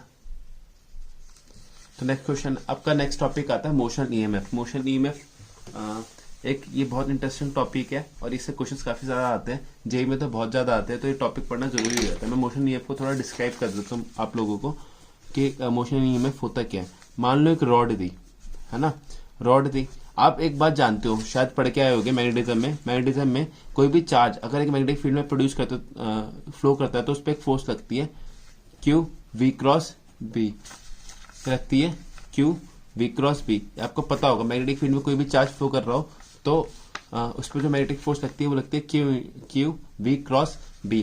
अब देखो ये एक कंडक्टर है जो इसके अलॉन्ग मूव कर रहा है, कंडक्टर में क्या होता है फ्री इलेक्ट्रॉन्स, है ना, तो असल में क्या मूव कर रहे हैं, इलेक्ट्रॉन से मूव कर रहे हैं। अब देखो जब ये इधर की साइड मूव करेगा, जब ये इधर की साइड मूव करेगा तो इलेक्ट्रॉन्स भी, इलेक्ट्रॉन मैग्नेटिक, तो इलेक्ट्रॉन पे फोर्स लगना चालू होगा, वो कैसे लगेगा V क्रॉस B, मतलब V इधर है B नीचे है, तो इलेक्ट्रॉन पे फोर्स लगेगा इधर की साइड, कैसे लगेगा इधर की साइड, पर इलेक्ट्रॉन्स पे नेगेटिव चार्ज होता है, नेगेटिव चार्ज होता है, तो इस Q की जगह हो जाएगा -E V क्रॉस B। तो V क्रॉस B तो आ रहा है इधर, पर इस माइनस की V क्रॉस B आ रहा है इधर, पर इस माइनस की वजह से इलेक्ट्रॉन्स आएंगे इधर की साइड, है ना, तो इधर की साइड आ जाएगा नेगेटिव, इधर की साइड आ जाएगा पॉजिटिव, ऐसा चलता जाएगा चलता जाएगा चलता जाएगा। बट आप एक बात जानते हैं, पॉजिटिव नेगेटिव जब ऐसा हो जाएगा तो एक इलेक्ट्रिक फील्ड जनरेट हो जाएगी। इलेक्ट्रिक फील्ड कहां से कहां को मूव करती है, पॉजिटिव से नेगेटिव। अच्छा देखो इस पे इलेक्ट्रॉन्स पे एक तो फोर्स लग रही होगी ऊपर, सभी इलेक्ट्रॉन्स पे, वो कितनी होगी E V B, है ना, क्यों V और B में क्या एंगल है 90, और sin 90 क्या होता है 1 E V B, और एक फोर्स लग रहा होगा उस पर Q into E electric field का, है ना। एक टाइम आएगा जब ये दोनों बराबर हो जाएंगे, E V B equal to E E, तो E से E कट गया, आपका आ गया V B equal to electric field, है ना। यहाँ पर V क्या आपका वेलोसिटी, कंफ्यूज मत होना, V क्या है वेलोसिटी। आप देखो आप जानते हो कि इलेक्ट्रिक फील्ड और पोटेंशियल डिफरेंस में रिलेशन होता है V बाय L का, है ना, तो यहां से आ जाएगा पोटेंशियल डिफरेंस। पोटेंशियल डिफरेंस को मैं E से डिनोट कर देता हूँ, कोई आप कंफ्यूज हो जाए, तो आपका स्मॉल e मतलब EMF आएगा BVL। आपको याद रखना है कभी भी मोशन कोई भी रॉड भी वेलोसिटी के साथ मूव कर रही हो तो उसमें जो EMF इंड्यूस होता है वो होता है BVL। कैसे होता है BVL। और हमसे कोई पूछ ले कि कौन से टर्मिनल्स बनेंगी, ऐसे बनेंगी ये ऐसे बनेंगी, वो हम खुद दिमाग से बता सकते हैं। देखो इसमें हमने देखा V क्रॉस B ऊपर आ रहा था, बट इलेक्ट्रॉन्स नीचे की साइड मूव कर रहे थे, है ना, तो मतलब नीचे की साइड नेगेटिव वाला तो ऊपर की साइड पॉजिटिव, तो कौन सा टर्मिनल बनेगा ये वाला, ना कि आपका ये वाला टर्मिनल नहीं बनेगा। कौन सा टर्मिनल, ये वाला टर्मिनल आपका नहीं बनेगा। ठीक है, तो हम बढ़ते हैं नेक्स्ट क्वेश्चन, नेक्स्ट टॉपिक की तरफ। जब इसमें एक आपका एक और टॉपिक है, जब एक ये तो हो गया रॉड जब मोशन EMF कर रहा हूं, मतलब बिल्कुल स्ट्रेट लाइन में चल रहा हो, ये तो ट्रांसलेशन मोशन हो गया आपका, है बिल्कुल लीनियर मोशन है आपका, है ना। एक होता है मोशन जब एक रॉड घूम रहा हूं, अब एक आपने एक रॉड लिया, उसको हिंज कर दिया एक पॉइंट पे और उसको घुमाना चालू कर दिया, तो उसका जो हिंज पॉइंट आपको ध्यान रखना है, हिंज पॉइंट और उसके एंड पॉइंट में जो पोटेंशियल डिफरेंस क्रिएट होता है वो होता है B omega L square by 2P। और L क्या होता है, हिंज पॉइंट और उस पॉइंट की दूरी। ध्यान रखना L क्या होता है, हिंज पॉइंट और उस पॉइंट की दूरी। बच्चे इसको याद नहीं रखते, बच्चे बस फॉर्मूला याद कर लेते हैं, बट ये कंडीशन याद नहीं रखते कि L था क्या। L होता है हिंज पॉइंट और उस एंड पॉइंट की दूरी, जिस पॉइंट से निकाल लो, है ना। पर L जो होगा हमेशा हिंज पॉइंट से ही काउंट करा जाएगा। ठीक है, देखो ये वाला जो है ये इतना ज्यादा इंपॉर्टेंट नहीं है। इसमें क्या है, इस वाले पॉइंट पे बोल रहा है कि अगर एक डिस्क को ओमेगा से घुमाए, एक डिस्क है, सॉलिड डिस्क है ना, सॉलिड डिस्क को रोटेट करे एंगुलर एक यूनिफॉर्म एंगुलर स्पीड ओमेगा से, तो उसमें जो आता है आपका आंसर वो आता है B omega square A divided by 2, है ना। EMF आता है आपका, ये इतना ज्यादा पूछा नहीं जाता, है ना, तो इस पर हम ज्यादा ध्यान नहीं देंगे। अब देखो क्वेश्चन क्या पूछता है हमसे, क्वेश्चन पूछ रहा है as shown in the figure, एक मेटल रोड है जो कि कॉन्टेक्ट में एक पार्शियल डी सर्किट के साथ, and complete the circuit. The circuit area is perpendicular to the magnetic field with B. If the resistance of the metal circuit is 3 ohm, the force needed to move the rod as indicated with the constant speed of 2 metre पर second equal to. अच्छा देखो constant speed से move करना चाहता है, constant speed से। देखो ये रॉड दे रखी है ना, ये पूरा सर्किट ये रॉड दे रखी थी, इसको हम पता है रियल प्रॉब्लम्स बोलते हैं, थोड़ा बाद में पढ़ोगे। असल में है क्या, देखो असल में है हो कुछ ऐसा रहा है, हो क्या रहा है कि ये रॉड थी है ना, रॉड को वेलोसिटी से इधर मूव करा रहे हो है ना, तो इस पर फोर्स कैसे लगेगी, इस पर फोर्स लगेगी आपकी, देखो अब इस पर फोर्स लगेगी आपकी इधर की साइड। कैसे पता लगा मुझे बताओ, बताओ। पहले हम आई निकाल लेते हैं, आई कैसे निकलेगा, देखो ये वेलोसिटी v के साथ मूव कर रहा है और ये रॉड है ना, ये असल में ये स्लाइड होता है, ये पूरा स्लाइडर होता है, ये स्लाइडर पे मूव करता है रॉड। अगर ये रॉड मूव कर रहा है स्लाइडर पे है ना, उसमें तो मोशनल ईएमएफ आएगा, मोशनल ईएमएफ कितना आएगा, मोशनल ईएमएफ आएगा आपका BVL, ठीक है। इसमें कोई दिक्कत नहीं है, यहाँ पर एल लेंथ ऑफ कंडक्टर होता है, ठीक है। बट इसकी बैटरी की टर्मिनल कैसे बनेगी, इसमें देखने की बात है। देखो वेलोसिटी है इधर की साइड और मैग्नेटिक फील्ड दे रखी है आपको अंदर की साइड, वेलोसिटी है इधर की साइड और मैग्नेटिक फील्ड दे रखी है आपको अंदर की साइड। तो आप ऐसे घुमाओगे तो ये ऊपर आ रहा है, बट इलेक्ट्रॉन है तो वो अपोजिट डायरेक्शन में जाएंगे, तो यहाँ पर एक्सलेट होना चालू हो जाएंगे, नेगेटिव ये पॉजिटिव। अब ये जानते हो ये किसकी तरह एक्ट करेगा, ऐसी बैटरी की तरह, ठीक है। इसको इस तरीके की बैटरी मान लो जिसका ईएमएफ क्या है BVL, तो करंट क्या आएगा आपका, अगर इसका रेजिस्टेंस आपको दे रखा होगा, रेजिस्टेंस शायद आपको कुछ दे रखा है,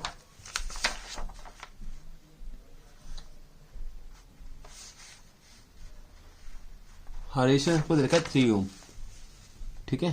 क्या दे रखा है 3 ओम, तो आपका आई क्या आएगा, वो आएगा BVL डिवाइडेड बाय R। अच्छा एक बात बताओ, अब इसके अंदर इस तरीके से करंट फ्लो होगा है ना, मतलब इसमें इस ऐसे करंट जाएगा। और अब जानते कभी भी एक रॉड मैग्नेटिक फील्ड में मूव कर रहा हूँ, मैग्नेटिक फील्ड में मूव कर रहा हूँ, देखो अगर किसी को याद नहीं तो ये मेरी वीडियोस देख सकते हैं मैग्नेटिक फील्ड की, उसमें दिख जाएगा, वो होता है IL क्रॉस B। देखो और L किस तरह देता है, जिसकी साइड करंट फ्लो हो रहा हो L के डायरेक्शन, तो करंट इस साइड फ्लो हो रहा है तो मैं लूंगा L क्रॉस B, तो इस पर फोर्स कैसे लगेगा, इधर की साइड, कैसे लगेगा इधर की साइड है ना। ये फोर्स कौन सा लगेगा, मैग्नेटिक फोर्स। अगर मैं जिस कांस्टेंट स्पीड के साथ मूव कराना चाहता हूँ, कांस्टेंट स्पीड से कम मूव करता है तो उसमें कोई भी फोर्स एक्ट नहीं कर रही हो, या F नेट 0, तो मुझे एक एक्सटर्नल फोर्स यहाँ पर लगाना पड़ेगा है ना, जो कि किसके बराबर होना चाहिए, इसी फोर्स के बराबर होना चाहिए है ना। तो ये कांस्टेंट स्पीड के साथ चलेगा, तो F एक्सटर्नल किसके बराबर होना चाहिए, इसके साथ। हमसे क्वेश्चन में क्या पूछा उसने कि हमें निकालना होगा,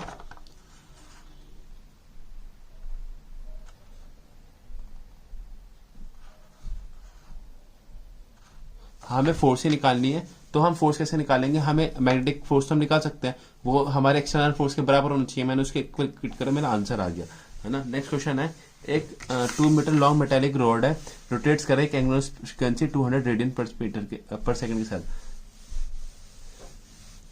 है ना, एक एक्सिस के along passing through in one and, ठीक है, एक एक्सिस के अलोंग जो कि उसके एक पॉइंट से पास कर रहा है। The other end of the rod is in contact with the circular metallic ring, constant magnetic field of 0.5 tesla parallel to the axis electric ray. असल में क्वेश्चन में क्या बोलना चाहता है, देखो फिजिक्स में यही बच्चों को से गलतियां हो जाती है।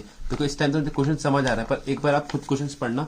वो कहना चाहता है एक रॉड है ना, वो एक यूनिफॉर्म मैग्नेटिक फील्ड में 2 मीटर लॉन्ग मेटेलिक रॉड, इसकी लेंथ है 2 मीटर है ना, rod rotates with an angular frequency omega दे रखा आपको 200 रेडियन पर सेकेंड, ठीक है। और आगे से क्या आपसे पूछता है, the other end of the rod is in contact with the magnetic field circular metallic ring, ठीक है। अदर एंड मेटेलिक रिंग से, मतलब ये पूरी जो है ये जो सर्कुलर बनी है मेटेलिक रिंग है, इससे कनेक्टेड है। और हमसे पूछा है मैग्नेटिक फील्ड दे रखी है 0.5 टेस्ला, मैग्नेटिक फील्ड दे रखी है आपको 0.5 टेस्ला है ना, पैरेलल टू द एक्सिस, मतलब इसके एक्सिस के पैरेलल, इसके एक्सिस के पैरेलल, मतलब मैग्नेटिक फील्ड और इसमें एरिया वेक्टर में क्या बना, 90 डिग्री का एंगल बन रहा है ना। इसका एक्सिस मतलब ऐसा है, ये एक्सिस कैसे है आपका, एक्सिस ऐसे है सर्कल की, तो मैग्नेटिक फील्ड भी कुछ इस तरीके से ही फ्लो हो रहा होगा आपका, कैसे, जैसे रॉड है मैग्नेटिक फील्ड भी आपका ऐसे ही फ्लो हो रहा होगा। और अभी आप देख के आए हो, उससे हमसे क्वेश्चन में पूछ क्या रहा था, EMF develop between the centre and the ring. अच्छा देखो ईएमएफ इन दोनों पॉइंट में कितना डेवलप होगा, मैंने बताया था वो होता है अभी रोटेटिंग रॉड में B omega L square by 2। B की वैल्यू शायद मुझे दे रखी है, ओमेगा की भी दे रखी है, एल देख लेते हैं, है ना। देखो एल भी दे रखा है 2 मीटर, ओमेगा भी दे रखा है 200 रेडियन पर सेकेंड, ठीक है, और बी दे रखा है 0.5 टेस्ला। इसकी वजह से आप क्या निकाल लोगे, ईएमएफ डेवलप्ड, ठीक है। चलो हम बढ़ते हैं फिर आगे, ठीक है। देखो ये मैंने फॉर्मूला लगाया और आपको आंसर मिल गया था, ठीक है। हम नेक्स्ट बढ़ते हैं, हम नेक्स्ट टॉपिक पढ़ रहे हैं इंडक्टर। असल में इंडक्टर होता है क्या, इंडक्टर एक टाइप का डिवाइस होता है जिसमें हम एनर्जी को स्टोर करके सकते हैं in the form of magnetic field. जैसे कैपेसिटर कौन सा डिवाइस होता था जो कि एनर्जी को स्टोर करके रखता था, किसकी फॉर्म में, इलेक्ट्रिक फील्ड की फॉर्म में, किसकी फॉर्म में, इलेक्ट्रिक फील्ड की फॉर्म में। वैसे इंडक्टर एक डिवाइस होता है जिसमें हम एनर्जी को स्टोर करके रखते हैं, पर किसकी फॉर्म में रखते हैं, मैग्नेटिक फील्ड की फॉर्म में। किसमें रखते हैं, मैग्नेटिक फील्ड की फॉर्म में। तो कुछ एक टॉपिक पढ़ेंगे हम, सेल्फ इंडक्शन। क्या पढ़ेंगे, सेल्फ इंडक्शन। सेल्फ इंडक्शन क्या होता है, असल में होता क्या है, देखो ये सोलेनॉइड है, ठीक है। सोलेनॉइड से हम करंट पास करा रहे हैं, अगर हम इस करंट को वेरी करा दे, करंट अगर वेरी कर रहा है, करंट वेरी करेगा तो इससे मैग्नेटिक फ्लक्स लगातार वेरी करेगा, मैग्नेटिक फ्लक्स होगा तो इसमें ईएमएफ इंड्यूस हो जाएगा। देखो इसमें खुद की करंट की वजह से, खुद की करंट में चेंज होने की वजह से एक ईएमएफ इंड्यूस हुआ जो खुद के अंदर ही हुआ, जो खुद के अंदर ही हुआ। इसके ये जो इंड्यूस ईएमएफ होता है ना, इसके जैसे जो ये इंड्यूस होता है इसको हम बोला जाता है सेल्फ इंडक्शन, है ना। कि खुद सेल्फ इंडक्शन क्यों बोला, खुद में ही इंडक्शन हो रहा है, खुद में ही इंड्यूस हो रहा है ना। इस फिनोमेनन को क्या बोला जाता है, सेल्फ इंडक्शन। अब देखोगे, आप जानते हो जो मैग्नेटिक फ्लक्स होता है वो क्या होता है, बी डॉट ए, ठीक है। अगर इसका रेडियस आर है, इसका रेडियस आर है, इसका रेडियस आर है, तो इसमें नंबर ऑफ टर्न्स कितनी है, मान लेता हूँ नंबर ऑफ टर्न्स सोलेनॉइड में जानते होगे नंबर ऑफ टर्न्स कितनी होती है, एन है, number of turns per unit length, ठीक है। तो अगर ये कैपिटल एन है, ये एन है, ये एन है, तो कैपिटल एन मतलब नंबर ऑफ टर्न्स आएगा एन इंटू एल। कोई दिक्कत, कोई परेशानी नहीं है। अगर आप देखो फ्लक्स एक लूप के थ्रू निकालो, फ्लक्स एक लूप के थ्रू कितना आएगा, रेडियस आर है, फ्लक्स एक लूप के थ्रू आएगा magnetic field into R. Magnetic field कितनी होती है इसके अंदर, देखो मैग्नेटिक फील्ड आपको पता है इस तरीके से होती है, और आपका लूप भी इस तरीके से, इसका एरिया वेक्टर भी इस तरीके से आएगा, मैग्नेटिक फील्ड भी ऐसे, तो एंगल कितना है 0, तो आएगा बी ए कॉस 0, ठीक है, कोई दिक्कत नहीं है। मैग्नेटिक फील्ड कितना है आपका, मैग्नेटिक फील्ड होता है इसके अंदर म्यू नॉट एन आई, और ए कितना दे रखा होता है आपका, pi are square cos 0 that is 1। तो फ्लक्स आ गया आपका B mu naught I pi are square I, ठीक है। तो हम यहां से देख सकते हैं mu naught N pi are square I, है ना। फ्लक्स देखो म्यू नॉट भी कांस्टेंट है, एन भी कांस्टेंट है, पाई भी कांस्टेंट है, आर स्क्वायर भी कांस्टेंट है, तो फ्लक्स आपका डायरेक्टली प्रोपोर्शनल आ रहा है आई के। तो ये प्रोपोर्शनलिटी कांस्टेंट हटता है तो आता है एल को भी बोला जाता है सेल्फ इंडक्शन। क्या बोला जाता है, सेल्फ इंडक्शन। तो फाई आता है आपका एल बाई आई। अच्छा एल बाई आई, तो फ्लक्स इंडक्टेंस और करंट पे डिपेंड करता है, नहीं, वो उस पर डिपेंड नहीं करता, है ना। वो डायमेंशन पे डिपेंड करता है, मटेरियल पे डिपेंड करता है, पर इस पर डिपेंड नहीं करता एल एन फाई पे। जैसे आपका करंट जो है करंट क्या होता है, करंट होता है वी बाय आर, पर वो पोटेंशियल और रेजिस्टेंस पर डिपेंड नहीं करता, ठीक है। चलो हम नेक्स्ट चीज देखते हैं, एल की वैल्यू क्या है आपकी, एल की वैल्यू क्या है, एल की वैल्यू आपकी mu naught N pi are square, है ना। और इसको हम ऐसे भी लिख सकते हैं, एन क्या है, number of turns per unit length, तो N by L pi are square, तो जाएगा mu naught N pi are square divided by L, ठीक है। कोई दिक्कत, कोई परेशानी नहीं है। ये किसके थ्रू फ्लक्स था, अच्छा ये फ्लक्स जो आपने पूरा निकाला था, ये फ्लक्स किसके थ्रू था, ये फ्लक्स था सिर्फ एक लूप के थ्रू, एक लूप। और ऐसे कितनी लूप है, एन। तो इस टोटल फ्लक्स निकालने के लिए मैं किससे मल्टीप्लाई करूंगा, एन से। तो मैं किससे मल्टीप्लाई कर दूंगा इसको, एन से। तो आपका आंसर एल की वैल्यू आएगी मी नॉट, ये रहा एन, ठीक है। तो यहाँ पर एन भी मल्टीप्लीकेशन में, तो आप ले लेना mu naught N square pi are square divided by L. तो आपको एक फॉर्मूला तो ये याद रखना है और दूसरा फॉर्मूला ये याद रखना है ना। तो मैं यहाँ पर आपको दिखा देता हूँ, मैंने सारी चीजें डायरेक्ट कर रखी है। यहाँ पर वही एन जो है number of turns per unit length है, number of turns N L हो गया, फ्लक्स वन लूप के through mu naught N I pi are square होगा, और एन लूप्स के थ्रू जो एक लूप के थ्रू आया उसे एन से मल्टीप्लाई कर देंगे तो हमारा आंसर आ जाएगा। तो आता है mu naught N square L pi are square, और एन की वैल्यू क्या है, स्मॉल एन की capital N divided by L. तो इसके एक आंसर आता है mu naught N square pi are square divided by L भी, है ना। तो हमसे क्वेश्चन पूछते हैं, देखो क्वेश्चन क्या पूछता है, एक सेल्फ इंडक्शन दे रखा है, self induction L of a solenoid of length L and area of cross section A, है ना, with a fixed with fix number of turns increases as, देखो सेल्फ इंडक्शन कब बढ़ेगा, सेल्फ इंडक्शन कब बढ़ेगा, आपको दे रखा है सेल्फ इंडक्शन की वैल्यू दे रखी है। सेल्फ इंडक्शन की वैल्यू जानते हो आप क्या होती है, देखो आपको डिराइव करने देना चाहिए पेपर के अंदर, आपको मैं डेरिवेशन सिखा दिया ना, तो बच्चों को इतना बड़ा फॉर्मूला याद नहीं रहता। देखो सेल्फ इंडक्शन कब बढ़ेगा, उसने क्या बोला, एल इंक्रीजेस ए डिक्रीजेस, चलो L increases A decreases. Area of cross section क्या होता है, पाई आर स्क्वायर ही, तो एरिया ऑफ क्रॉस सेक्शन हो गया आपका, इसको मैं लिख देता हूँ पाई आर स्क्वायर ही लिख देता हूँ ए, है ना। अगर हम ए बढ़ाएंगे तब एल बढ़ेगा, बट अगर हम एल को बढ़ाएंगे तो ए डिक्रीज होगा, तो हम देखते हैं, है ना। तो अगर हमें फ्लक्स बढ़ाना है, अगर हमें सेल्फ इंडक्शन बढ़ाना है ना, तो कब बढ़ेगा वो, जब ए इंक्रीज होगा। देखो ए जिसमें डिक्रीज हो रहा है वो तो ऑप्शन ही हटा दो, और जब एल डिक्रीज होगा तो वो बढ़ेगा, क्योंकि एल के इंक्रीज होने पे आपका फ्लक्स घट रहा था। देखो ऐसा था ना, आपका ए बढ़ रहा था तो इंडक्शन जो सेल्फ इंडक्शन है वो बढ़ेगा, बट अगर एल बढ़ेगा तो सेल्फ इंडक्शन आपका घटेगा। तो एल डिक्रीज होने से इसका उल्टा, एल डिक्रीज होने से आपका सेल्फ इंडक्शन बढ़ेगा। तो एरिया बढ़ेगा तब सेल्फ इंडक्शन बढ़ेगा, और एल डिक्रीज होगा तब सेल्फ इंडक्शन बढ़ेगा। तो L decreases and A increases, option B is correct. तो हम मूव करते हैं नेक्स्ट क्वेश्चन पे। ये पूछता है कि if N is the number of turns in the coil, the value of self induction varies as. अभी मैंने निकाला, ये फॉर्मूला आता है mu naught N square pi are square divided by L. तो ये एल किस पे डिपेंड कर रहा है, एन स्क्वायर की कौन सी पावर पे डिपेंड कर रहा है, 2 पावर पे। तो इसका ऑप्शन सी इज करेक्ट। हम बढ़ते हैं नेक्स्ट क्वेश्चन की तरफ, ठीक है। नेक्स्ट क्या क्वेश्चन क्या बोल रहा है हमसे, नेक्स्ट क्वेश्चन बोलता है कि हमने 2 सॉलिनॉइड लिए जिसके इक्वल नंबर ऑफ टर्न्स है, और उनका लेंथ और radii R in the same ratio 1:2। हमें उसने क्या दिया, हमें उसने L bye L1 bye L2 की वैल्यू दे दी है 1/2, और R1 बाय R2 की वैल्यू दे दी है 1/2। उसने हमसे L1 बाय L2 का रेशियो पूछा है ना। हम जानते हैं L1 क्या होता है, वो होता है म्यू नॉट, देखो मेरे को तो फॉर्मूले mu naught N square pi are square divided by L1, है ना। ठीक है, कोई दिक्कत कोई परेशानी नहीं है, दोनों में नंबर ऑफ टर्न्स इक्वल है तो हम इसको एन ही रखेंगे, ठीक है। पाई R1 स्क्वायर, L2 क्या आएगा, म्यू नॉट एन स्क्वायर पाई R2 square divided bye L2। अगर हम 1 और 2 को डिवाइड कर दे तो यहाँ से आएगा हमारा L1 बाय L2, है ना। म्यू नॉट, अब देखो हर एक चीज कट जाएगी, म्यू नॉट से म्यू नॉट कट जाएगा, एन स्क्वायर से एन स्क्वायर कट जाएगा, है ना।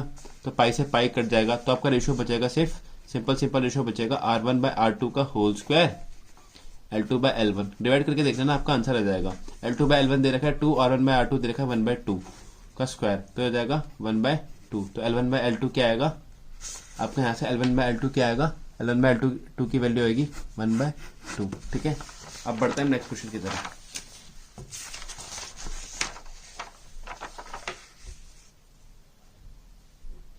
अच्छा, हमसे पूछ रहा है when the rate of change of current is unity the induce EMF developed is equal to. अच्छा, मैंने आपको अभी बताया नहीं, देखो फ्लक्स क्या होता है, फ्लक्स अभी मैंने बताया एक इंडक्टर के थ्रू LI होता है, तो ईएमएफ क्या होता है, ईएमएफ होता है d∅/dt, है ना। तो फ्लक्स ये क्या हो जाएगा, dLi/dt। आपको याद रखना, ये आ जाता है, देखो अगर L कांस्टेंट है तो L बाहर आ जाएगा, तो LdI/dt ये आता है आपका ईएमएफ। वो हमसे पूछ रहा है कि अगर rate of change of current is unity, मतलब जो d∅/dt की वैल्यू दे रखी है, di/dt की वैल्यू दे रखी है, वो दे रखी है, तो इंड्यूस ईएमएफ किसके बराबर होगा, इंड्यूस ईएमएफ किसके बराबर होगा, अगर इसकी वैल्यू 1 दे रखी है तो सेल्फ इंडक्शन के बराबर होगा, तो किसके बराबर होगा, सेल्फ इंडक्टेंस के। तो चलो देख लेते हैं कहां पर ऑप्शन है ये, तो किसके बराबर होगा, option C, coefficient of self induction. अगला क्वेश्चन देखते हैं, अगला क्वेश्चन हमसे बोल रहा है वो, अगला क्वेश्चन में क्या बोलता है कि in the self induction of 510 coil is 125 milli henry, then the self induction of a similar coil of 110 is। आप अभी जानते हो, क्या जानते हो, आपने अभी देखा है, आपने क्या देखा है अभी कि जो आपका फ्लक्स आ रहा था वो आ रहा था म्यू नॉट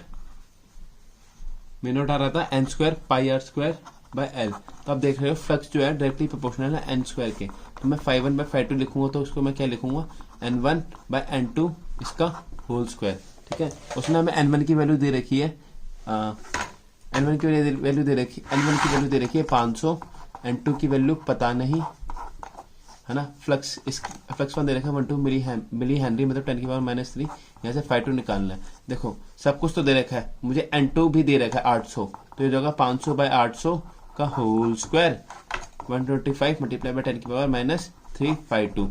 अब जब 52 निकालना है, 52 निकालना है, क्या ये ई से निकल जाएगा? सॉरी 52 नहीं है ये, सॉरी मैंने गलती कर दी है ना, ये एल था, सेल्फ इंडक्शन था, मैंने बस सब कुछ 5 की जगह एल लिख देना, ठीक है, ये एल है, तो आपका L1 में यहाँ से L2 आ जाएगा आपका ई से ही, ठीक है, सॉरी बाय मिस्टेक मैंने बोल दिया, हाँ फ्लक्स की बात कर रहे थे हम, यहाँ भी फ्लक्स ही था आपका, तो यहाँ से आपकी 52 की वैल्यू हो जाएगी, ठीक है, आपकी क्या आ जाएगी, 52 की वैल्यू हो जाएगी, आपका फ्लक्स ही था ही। चलो हम नेक्स्ट क्वेश्चन की तरफ बढ़ते हैं, है ना। नेक्स्ट ये चीज मैंने आपको भी पढ़ा दी है कि LdI/dt होता है ना, पर इसमें माइनस भी होता है। हमें कैसे पता चलेगा कि हमें कौन सा सेल बनाना है? जैसे ये इंडक्टर है, इंडक्टर में कैसे सेल बनेगा? ऐसा ही बन सकता है, ऐसा ही बन सकता है, वैल्यू तो सेम रहेगी LdI/dt, पर बनाना कैसा है, कैसे पता चलेगा? देखो आपका इंडक्टर है ऐसे, इंडक्टर है ऐसे, ठीक है, इसमें करंट में बढ़ा रहा हूँ, करंट बढ़ा रहा हूँ, तो मैग्नेटिक फील्ड कैसे प्रोड्यूस होगा, ताकि इसका अपोज कर सकते हैं, मतलब मैग्नेटिक फील्ड प्रोड्यूस होगा ऐसे, कैसे प्रोड्यूस होगा, ऐसे प्रोड्यूस होगा ना, तो आपको पोलैरिटी भी ऐसे रखनी है कि करंट इसी डायरेक्शन में है, तो करंट कैसे आना चाहिए, ऐसे, इसी डायरेक्शन में करंट आ रहेगा ना इससे, तो ये कौन सा सेल बनेगा, ऐसे। तो मतलब आपको पता होना चाहिए कि देखो अब VA बड़ा है, तो VA माइनस VB क्या होगा आपका, LdI/dt, है ना, और VB माइनस VA क्या होगा, अगर मैं उल्टा लिख दूं तो होगा माइनस LdI/dt। देखो LdI/dt तो हम फॉर्मूले से निकाल लेते हैं, और बाकी हम बुद्धि से निकाल लेते हैं कि कौन सा सेल बनेगा। अगर एक किसी जगह I डिक्रीजिंग होता, अगर इसकी जगह I डिक्रीजिंग होता, पता क्या करता, I डिक्रीजिंग है तो बढ़ाना चाहेगा, तो होगा ऐसे फ्लो, कैसे होगा, इधर की साइड फ्लो, तो उस टाइम जो आपका सेल बनता वो इस टाइप का बनता कि करंट इसकी वजह से इधर की साइड फ्लो हो, ठीक है। तो आपका यहाँ पर आ गया LdI/dt। यहाँ पर मैं क्वेश्चन भी करके दिखाया। नेक्स्ट देखते हैं एनर्जी स्टोर्ड इन इंडक्टर। देखो इसकी डेरिवेशन करा सकता हूँ, बट ये क्रैश कोर्स है, इसमें डेरिवेशन नहीं करूंगा। मैग्नेटिक फील्ड की फॉर्म में स्टोर्ड होता है, कितना स्टोर्ड होता है इंडक्टर के अंदर, इंडक्टर के अंदर स्टोर्ड होता है हाफ Li²। कितना होता है, हाफ Li², ठीक है। अब देखो एक क्वेश्चन दे रखा है, एक इलेक्ट्रोमैग्नेट है जिसमें स्टोर्ड एनर्जी है 648 joule, 648 joule of magnetic energy when a current of 9 ampere exists in its coils, when average EMF is induced if the average EMF is induced, the current is reduced to 0.5 is reduced to 0। देखो 9 ampere से 0 कर दिया है, हमें बताना है कि EMF कितना इंड्यूस होगा, EMF कितना इंड्यूस होगा। तो EMF की तो वैल्यू जानते हो, EMF कैसे निकलता है, EMF निकलता है आपका d∅dt से, है ना, क्या निकलता है d∅dt से, या बोलो तो LdI/dt से। देखो di क्या आएगा, अगर आपको L की वैल्यू पता है और di की वैल्यू क्या होगी, उस वो 9 से 0 पे चला गया, मतलब कितना हुआ, 0 से लेके फाइनल वैल्यू 0 है, इनिशियल वैल्यू 9 है, और dt कितना आपका, dt है आपका 0.45 सेकेंड, ठीक है। L की वैल्यू कैसे निकालोगे, आपको एनर्जी दे रखी है, एनर्जी क्या होता है, हाफ Li², आपको I भी दे रखा है, ठीक है, एनर्जी भी दे रखी है, तो 2E/L करके आप क्या निकाल लोगे, I नहीं, 2E/I करके आप क्या निकाल लोगे, L, और आपका एक बार L आ जाएगा तो आपका काम हो जाएगा, आप इस यहाँ पर डाल के L से आप EMF निकाल सकते हो। देखो कितने आसान क्वेश्चन आए हुए, तो मैंने इसको ऐसे ही पुट करा, पहले मैंने L निकाल दिया, फिर इंड्यूसिंग के लिए LdI/dt का फॉर्मूला लगा दिया, और मेरे को आंसर मिल गया, ठीक है। अब नेक्स्ट क्वेश्चन की तरफ बढ़ते हैं, नेक्स्ट क्वेश्चन देखते हैं। नेक्स्ट क्वेश्चन क्या बोलता है, एक करंट है इसमें 1 एम्पेयर करंट फ्लो हो रहा है through a coil of inductance 200 milli ampere is increasing at a rate of 0.5 ampere per second, दस energy stored in the inductor per second is. देखो एनर्जी स्टोर्ड पर सेकेंड निकालना है, आप जानते हो एक एनर्जी जो होती है इंडक्टर के अंदर हाफ Li² होती है ना। अगर मैं इसको डिफ्रेंशिएट करूं तो क्या होगा, du/dt इज, है ना, हाफ L 2I di/dt, क्योंकि L तो कांस्टेंट ही होता है, और हमने इसने दे भी रखा है कि करंट 1 एम्पेयर है थ्रू कॉइल ऑफ इंडक्टेंस इतना, है ना, और इंक्रीज कर रहा है रेट से 0.5 एम्पेयर पर सेकेंड, मतलब di/dt की वैल्यू दे रखी है उसने 0.5, ठीक है। उसने L की भी वैल्यू दे रखी है, L की वैल्यू कितनी है आपकी 200 मिली हेनरी। जब आप इस वैल्यू को पुट करोगे, है ना, multiply by 2 multiply by I कितना दे रखा है आपको, I आपको दे रखा है यहाँ पर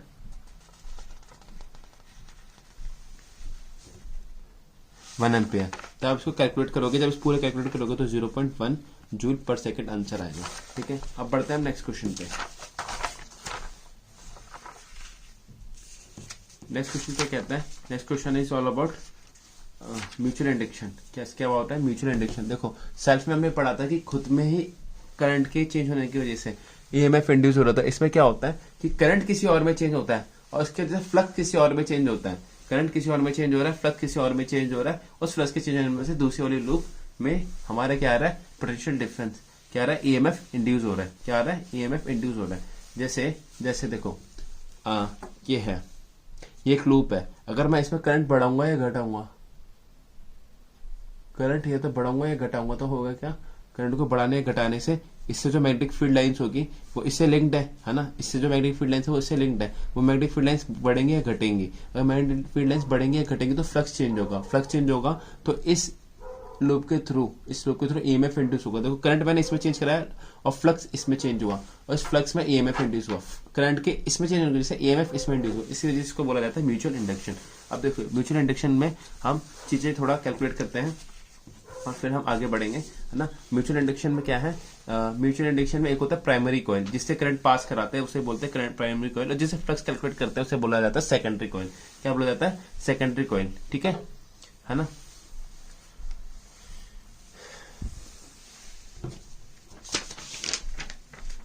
ठीक है, हम आगे बढ़ते हैं। एक दो पेज लेने दो, मेरे पेज खत्म हो गए हैं। देखो इसमें होता क्या है, हमने देखा जब हम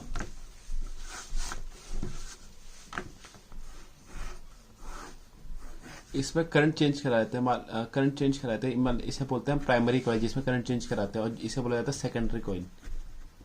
ठीक है, तो flux to secondary coil directly proportional आता आई थ्रू प्राइमरी कॉइल के। जब एक प्रोपोर्शनलिटी साइन हटा तो ये आएगा, एक प्रोपोर्शनलिटी कांस्टेंट आया जिसे हम बोला MIP। इसमें क्या था, जब हम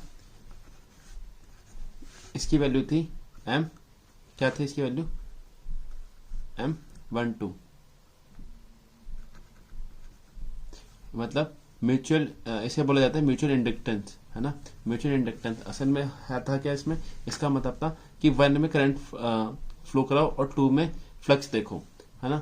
अगर हम इसका उल्टा करते कि हम सेकेंडरी में फ्लो कराते हो इस पर देखते तो स्टेप 5-1 जो इसके थ्रू फ्लक्स आता है वो डायरेक्टली प्रोपोर्शनल होता है। ये प्राइमरी बन जाता आपका, ये वाला प्राइमरी बन जाता, है ना। तो आपका उस टाइम आता M21, और हमने देखा, हमने एक्सपेरिमेंट से पाया जो आपका M12 है वो M21 के बराबर होता है। मतलब चाहे आप पहले कॉइल में मैग्नेटिक फ्लक्स कैलकुलेट फ्लो करा के, मतलब पहले कॉइल से करंट पास करा के सेकंड से फ्लक्स निकालो या सेकंड से पास करा के फर्स्ट से फ्लक्स निकालो, आपकी म्यूचुअल इंडक्शन की वैल्यू सेम आएगी, है ना। तो हम ऐसे से पास करा के फ्लक्स निकालने की कोशिश करते हैं जिससे हमारा जो मैग्नेटिक फ्लक्स निकालना हो वो आसान हो जाए। ठीक है, जैसे आपको एक क्वेश्चन यहाँ पर मैं समझाने की कोशिश कर रहा हूँ। एक सोलेनॉइड है ना। यहाँ पर आपको एक सोलेनॉइड का केस दे रखा है। देखो सोलेनॉइड है, तो समझाता हूँ, चीज समझाने की कोशिश करता हूँ थोड़ा, है ना। यहाँ पर एक सोलेनॉइड दे रखा है,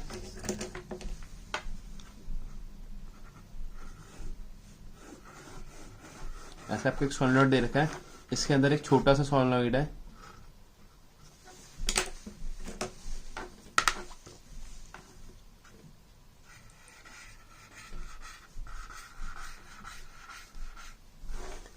ऐसे करके आपका छोटा सा सोलेनॉइड है। ठीक है, अगर इसमें करंट फ्लो होता है आई, इसकी वजह से मैग्नेटिक फील्ड आएगा, उस मैग्नेटिक फील्ड की वजह से अंदर वाले में मैग्नेटिक फ्लक्स आएगा, तो मैं बाहर वाले का मैग्नेटिक फील्ड यूज करूंगा, अंदर वाले का फ्लक्स निकालूंगा। अगर अंदर वाले का जो रेडियस है मैं मान लेता हूँ R2 है और बाहर वाले के लिए रेडियस R1 है, इसके लिए number of turns per unit length मान लेता हूँ इसके लिए N2 है और इसकी लेंथ L2 है, और नंबर ऑफ टर्न्स जो है वो N2 है।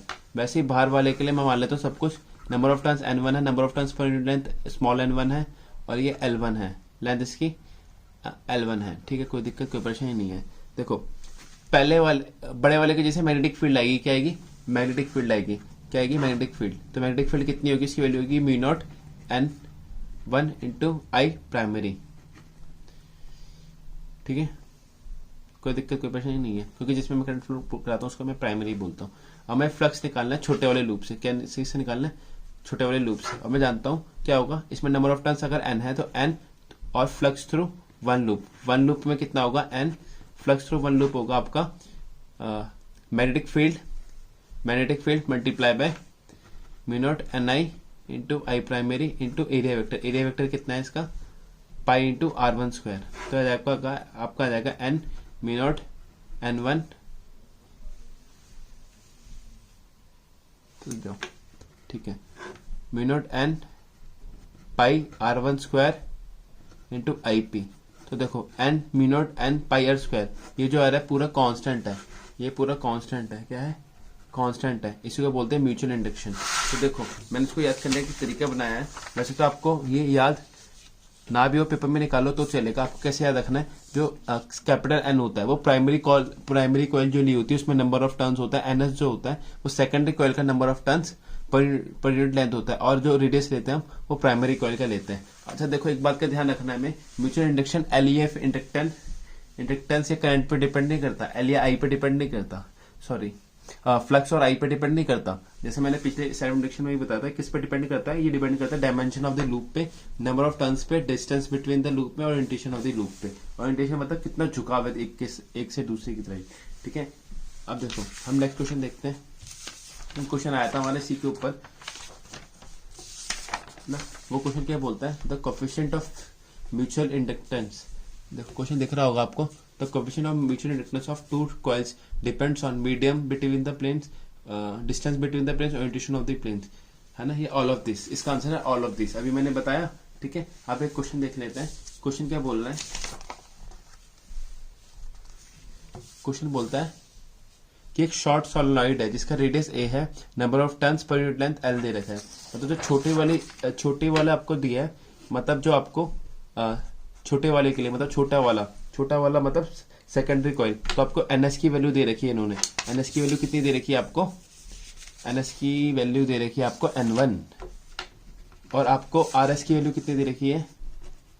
आरएस की वैल्यू दे रखी है A। ठीक है, ठीक है। And long solenoid of radius B, number of turns per unit length N2।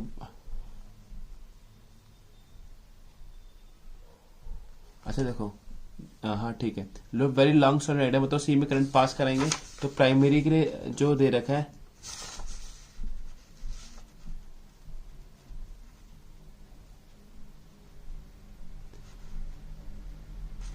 जो एनपी दे रखा है प्राइमरी के लिए वो दे रखा है N2। ठीक है, और लेंथ दे रखी है उसकी L। लेंथ कितनी दे रखी है? लेंथ ऑफ प्राइमरी की दे रखी है L। ठीक है, कोई दिक्कत नहीं है। What is the inductance of the cell? देखो आपको अभी भी मैंने निकालना सिखाया। जो इंडक्टेंस होता है उसकी वैल्यू कितनी होती है? उसकी वैल्यू होती है NP NS mu naught pi R P. अभी RP देखा हमने, A दे रखा था, NS दे रखा है हमें N2 के इक्वल, और NP दे रखा है N1 L के इक्वल, है ना। जब हम इसको पुट करेंगे तो हमारा आंसर आ जाएगा। देखो मैंने अभी बताया था ना आपको, RS आपका A के इक्वल है, NP आपका N1 के इक्वल है ना, और LP आपका L के इक्वल है। क्या आप इसमें पुट कर दोगे? आपको बस पहचानना है कि प्राइमरी जिस कॉइल से मैग्नेटिक फ्लक्स पास होगा वो आपका सेकेंडरी है, और जिससे करंट पास होगा वो आपका प्राइमरी है। और आपको पहला वाला फॉर्मूला याद होता तो आपका क्वेश्चन हो जाएगा। ठीक है, हम बढ़ते हैं आगे series and parallel combination of inductance, series and parallel combination. देखो इसका फॉर्मूला वही होता है जो रेजिस्टेंस का होता है। अगर पैरेलल में है तो पैरेलल में कब होता है? जब दोनों के क्रॉस पोटेंशियल डिफरेंस सेम है। और सीरीज में कब होता है? जब उससे सेम करंट ऑफ पास कर रहा हूँ। तो इसमें आएगा 1/L, पैरेलल कॉम्बिनेशन होता है 1/L equivalent, this is 1/L1 plus 1/L2। Series combination होता है, सिंपल प्लस कर दो। ठीक है, इसमें मैंने एक क्वेश्चन भी दे रखा है। देखो क्वेश्चन क्या बोलता है कि इक्विवेलेंट सर्किट निकाल, इंडक्टेंस निकालना है बिटवीन A एंड B। ये क्वेश्चन किसी को देख के बहुत मुश्किल लग सकता है, क्वेश्चन मुश्किल नहीं है। देखो अगर मैं A से मूव करना चालू करूँ, है ना, इसके अलावा कोई भी कुछ नहीं है, तो यहाँ पर भी पोटेंशियल डिफरेंस A रहेगा। फिर मैं यहाँ पर मूव करूँ, कुछ भी नहीं है, तो यहाँ पर भी A रहेगा। वैसे देखो यहाँ पर B है, यहाँ पर B है, तो नीचे मूव करो कुछ नहीं है तो यहाँ पर भी बी रहेगा। यहाँ इधर मूव करो कुछ नहीं है तो इधर भी बी रहेगा। ऊपर मूव करो कुछ नहीं है तो यहाँ पर भी बी रहेगा। ठीक है, तो इसमें यहाँ तक कोई दिक्कत कोई परेशानी हमको नहीं है। तो अब देखोगे इस कंडक्टर के cross potential difference A B है, इसके क्रॉस भी ए बी है, इसके क्रॉस भी ए बी है, इसके क्रॉस भी ए बी है। इसका मतलब ये चारों के चारों किसमें? पैरेलल के अंदर। तो देखो ये चारों के चारों किसमें? पैरेलल के अंदर। और पैरेलल के अंदर आराम से फॉर्मूला लगा के आंसर निकाल सकते हैं। और सबकी वैल्यू 1/4 ही है, तो 1/4 प्लस 1/4 प्लस 1/4 प्लस 1/4 जब आपको कैलकुलेट करोगे तो आपका आंसर आ जाएगा 100, है ना। अब नेक्स्ट क्वेश्चन, जो नेक्स्ट टॉपिक हमें पढ़ना है वो है coefficient of coupling. Coefficient of coupling क्या होता है? असल में कोएफिशिएंट ऑफ कपलिंग इस बात का हमें अंदाजा दे देता है कि जो दूसरा सेकेंडरी कॉइल है वो फर्स्ट वाले से कितना ज्यादा लिंक्ड है, मतलब कितना लिंक्ड है ना। तो कपलिंग कांस्टेंट से हमें ये पता चल जाता है जितना कपलिंग कांस्टेंट ज्यादा है, इसका मतलब जो सेकेंडरी कॉइल से मैग्नेटिक फ्लक्स या मैग्नेटिक फील्ड लाइंस पास हो रही है वो उतनी ही ज्यादा है, मतलब उतनी ज्यादा लिंक्ड है प्राइमरी कॉइल से। ठीक है, जैसे इससे जो मैग्नेटिक फील्ड लाइंस पास हो रही है वो इससे पास हो रही है, जितनी ज्यादा मैग्नेटिक फील्ड लाइंस पास होंगी उतना ज्यादा फ्लक्स होगा, है ना। इसके थ्रू जितनी मैग्नेटिक फील्ड लाइन इससे पास होगी उतना ज्यादा फ्लक्स होगा, और जितनी कम पास होगी उतना कम फ्लक्स होगा। तो कोएफिशिएंट ऑफ कपलिंग ये बता देता है हमें कि कितनी मैग्नेटिक फील्ड लाइंस उससे पास हो रही है, सेकेंड वाले से पास हो रही है, सेकेंडरी कॉइल से, है ना। और के की वैल्यू होती है m √L1/L2। m होता है म्यूचुअल इंडक्टेंस और L1 L2 होता है सेल्फ इंडक्शन ऑफ प्राइमरी या सेकेंडरी कॉइल। ठीक है, जैसे इस वाले केस में देखो, अगर आप ये वाला केस देखोगे, इस केस के अंदर प्राइमरी कॉइल है, ये सेकेंडरी कॉइल है। प्राइमरी कॉइल और सेकेंडरी कॉइल एक दूसरे के अंदर ही है, जितना प्राइमरी के अंदर मैग्नेटिक फील्ड होगा सारा का सारा सेकेंडरी से पास होगा, है ना। तो ये दोनों परफेक्टली लिंक्ड है। तो इस टाइम म्यूचुअल इंडक्शन जो आपका कोएफिशिएंट ऑफ कपलिंग है उसकी वैल्यू क्या होती है 1। अब देखो, अब ये वाला केस देखो, इसके अंदर जो मैग्नेटिक फील्ड है इससे बिल्कुल भी लिंक्ड है, इससे सेकेंडरी वाले से बिल्कुल भी लिंक्ड नहीं है, तो के की वैल्यू होती है 0। आपको ध्यान रखना है मैक्सिमम के की वैल्यू 1 हो सकती है, मिनिमम के की वैल्यू 0 हो सकती है। और मैक्सिमम भी कब होगी, तब जब दोनों एक दूसरे के अंदर रखे हुए हो, है ना। क्या होगी, जब दोनों एक दूसरे के अंदर रखे हो। मैक्सिमम केसेस के अंदर के की वैल्यू 0 या 1 के बीच में होता है। क्यों? क्योंकि देखो इससे कुछ मैग्नेटिक फील्ड लाइंस बाहर भी जा रहा है, फ्लक्स इससे थ्रू पास होने के थ्रू के अलावा बाहर भी जा रहा है। 1 तब होता है जब सारे का सारा मैग्नेटिक फ्लक्स जो मैग्नेटिक फील्ड लाइंस उससे भी पास हो रही हो।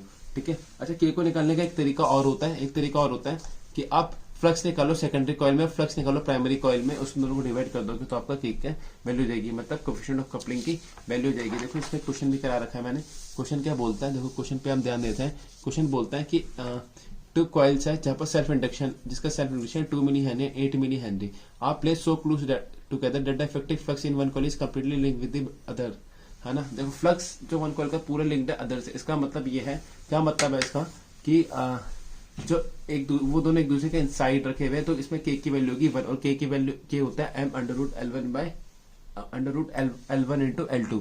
तो यहाँ पर m निकालना है हमें, के की वैल्यू 1 पता होती है हमें, है ना। L1 L2 डालेंगे तो हमारे m की वैल्यू आ जाएगी।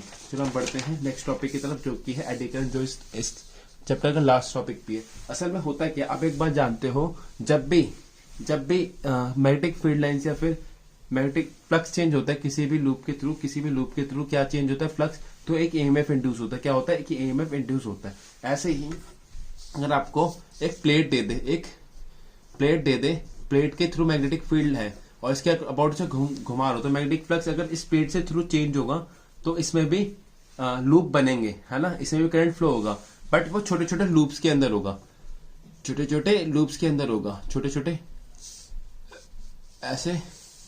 ऐसे छोटे छोटे लूप्स के अंदर होगा, है ना। तो मतलब ऐसे कई सारे लूप्स बन जाएंगे, कई सारे पाथ्स बन जाएंगे, क्योंकि एक पर्टिकुलर पाथ तो दे नहीं रखा हमने एक लूप की तरह इस पूरे रेक्टेंगुलर शीट के अंदर, है ना। तो इसको हम बोलते हैं, जो छोटे छोटे लूप हैं बोल देते हैं हम एडी करंट्स, है ना। जैसे इसको आप ऐसे समझ सकते हो, जैसे आप पानी में कुछ पत्थर गिराते हो तो पूरे साइड बबल्स टाइप के बन जाता है ना, उस मतलब बबल्स नहीं, हाइगन प्रिंसिपल आप समझोगे, वेव्स टाइप से बन जाती है, गोल ऐसे करके गोल है, ऐसे करके वेव्स बन जाती है, कुछ इस टाइप से आप समझ सकते हो। इसे वो क्या बोला जाता है एडी करंट क्यों प्रोड्यूस होते हैं, जब भी एक कॉइल के थ्रू नहीं किसी प्लेट के थ्रू मैग्नेटिक फ्लक्स चेंज होता है तो उसमें छोटे छोटे लूप्स बन जाते हैं, उस लूप में करंट फ्लो करना चालू कर देता है, उसी करंट को क्या बोलते हैं एडी करंट बोलते हैं। एडी करंट कई तो काम पे आता है और कई जगह बेकार भी होता है, क्योंकि इससे एनर्जी लॉस हो जाता है। तो एनर्जी लॉस रोकने के लिए हम क्या करते हैं, एनर्जी लॉस रोकने के लिए हम क्या कर सकते हैं, देखो लूप कम बने इसके लिए हम एरिया कम ले सकते हैं। क्या ले सकते हैं, एरिया कम लेंगे तो लूप्स कम बनेंगे। तो एक तरीका है एरिया कम कर दो या लैमिनेट कर दो एरिया को, ताकि लूप्स कम से कम बने। ठीक है, तो laminating the core by taking the metallic core in the form of thin laminated sheets, ये एक तरीका है इसका। ठीक है, और एडी करंट का यूज कहाँ पर होता है, एक तो इलेक्ट्रोमैग्नेटिक डैम्पिंग में यूज होता है, इंडक्शन फर्नेस में यूज होता है, इलेक्ट्रिक ब्रेकर्स में यूज होता है, और लास्ट आपका यूज होता है स्पीडोमीटर में। आपको चारों याद होना चाहिए, याद करने वाला टॉपिक है। ठीक है, इसी के साथ हमारा खत्म होता है। प्लीज लाइक कर दिया करो, सब्सक्राइब कर दिया करो। इससे मैंने जरूर मानता हूँ मैंने थोड़ा स्पीड में पढ़ाया है, तो वो इसलिए क्योंकि एक टाइप का क्रैश कोर्स है, फिर 50 क्वेश्चन मैंने कराए हैं ऑलमोस्ट। ठीक है, तो थैंक्स फॉर वॉचिंग, है ना।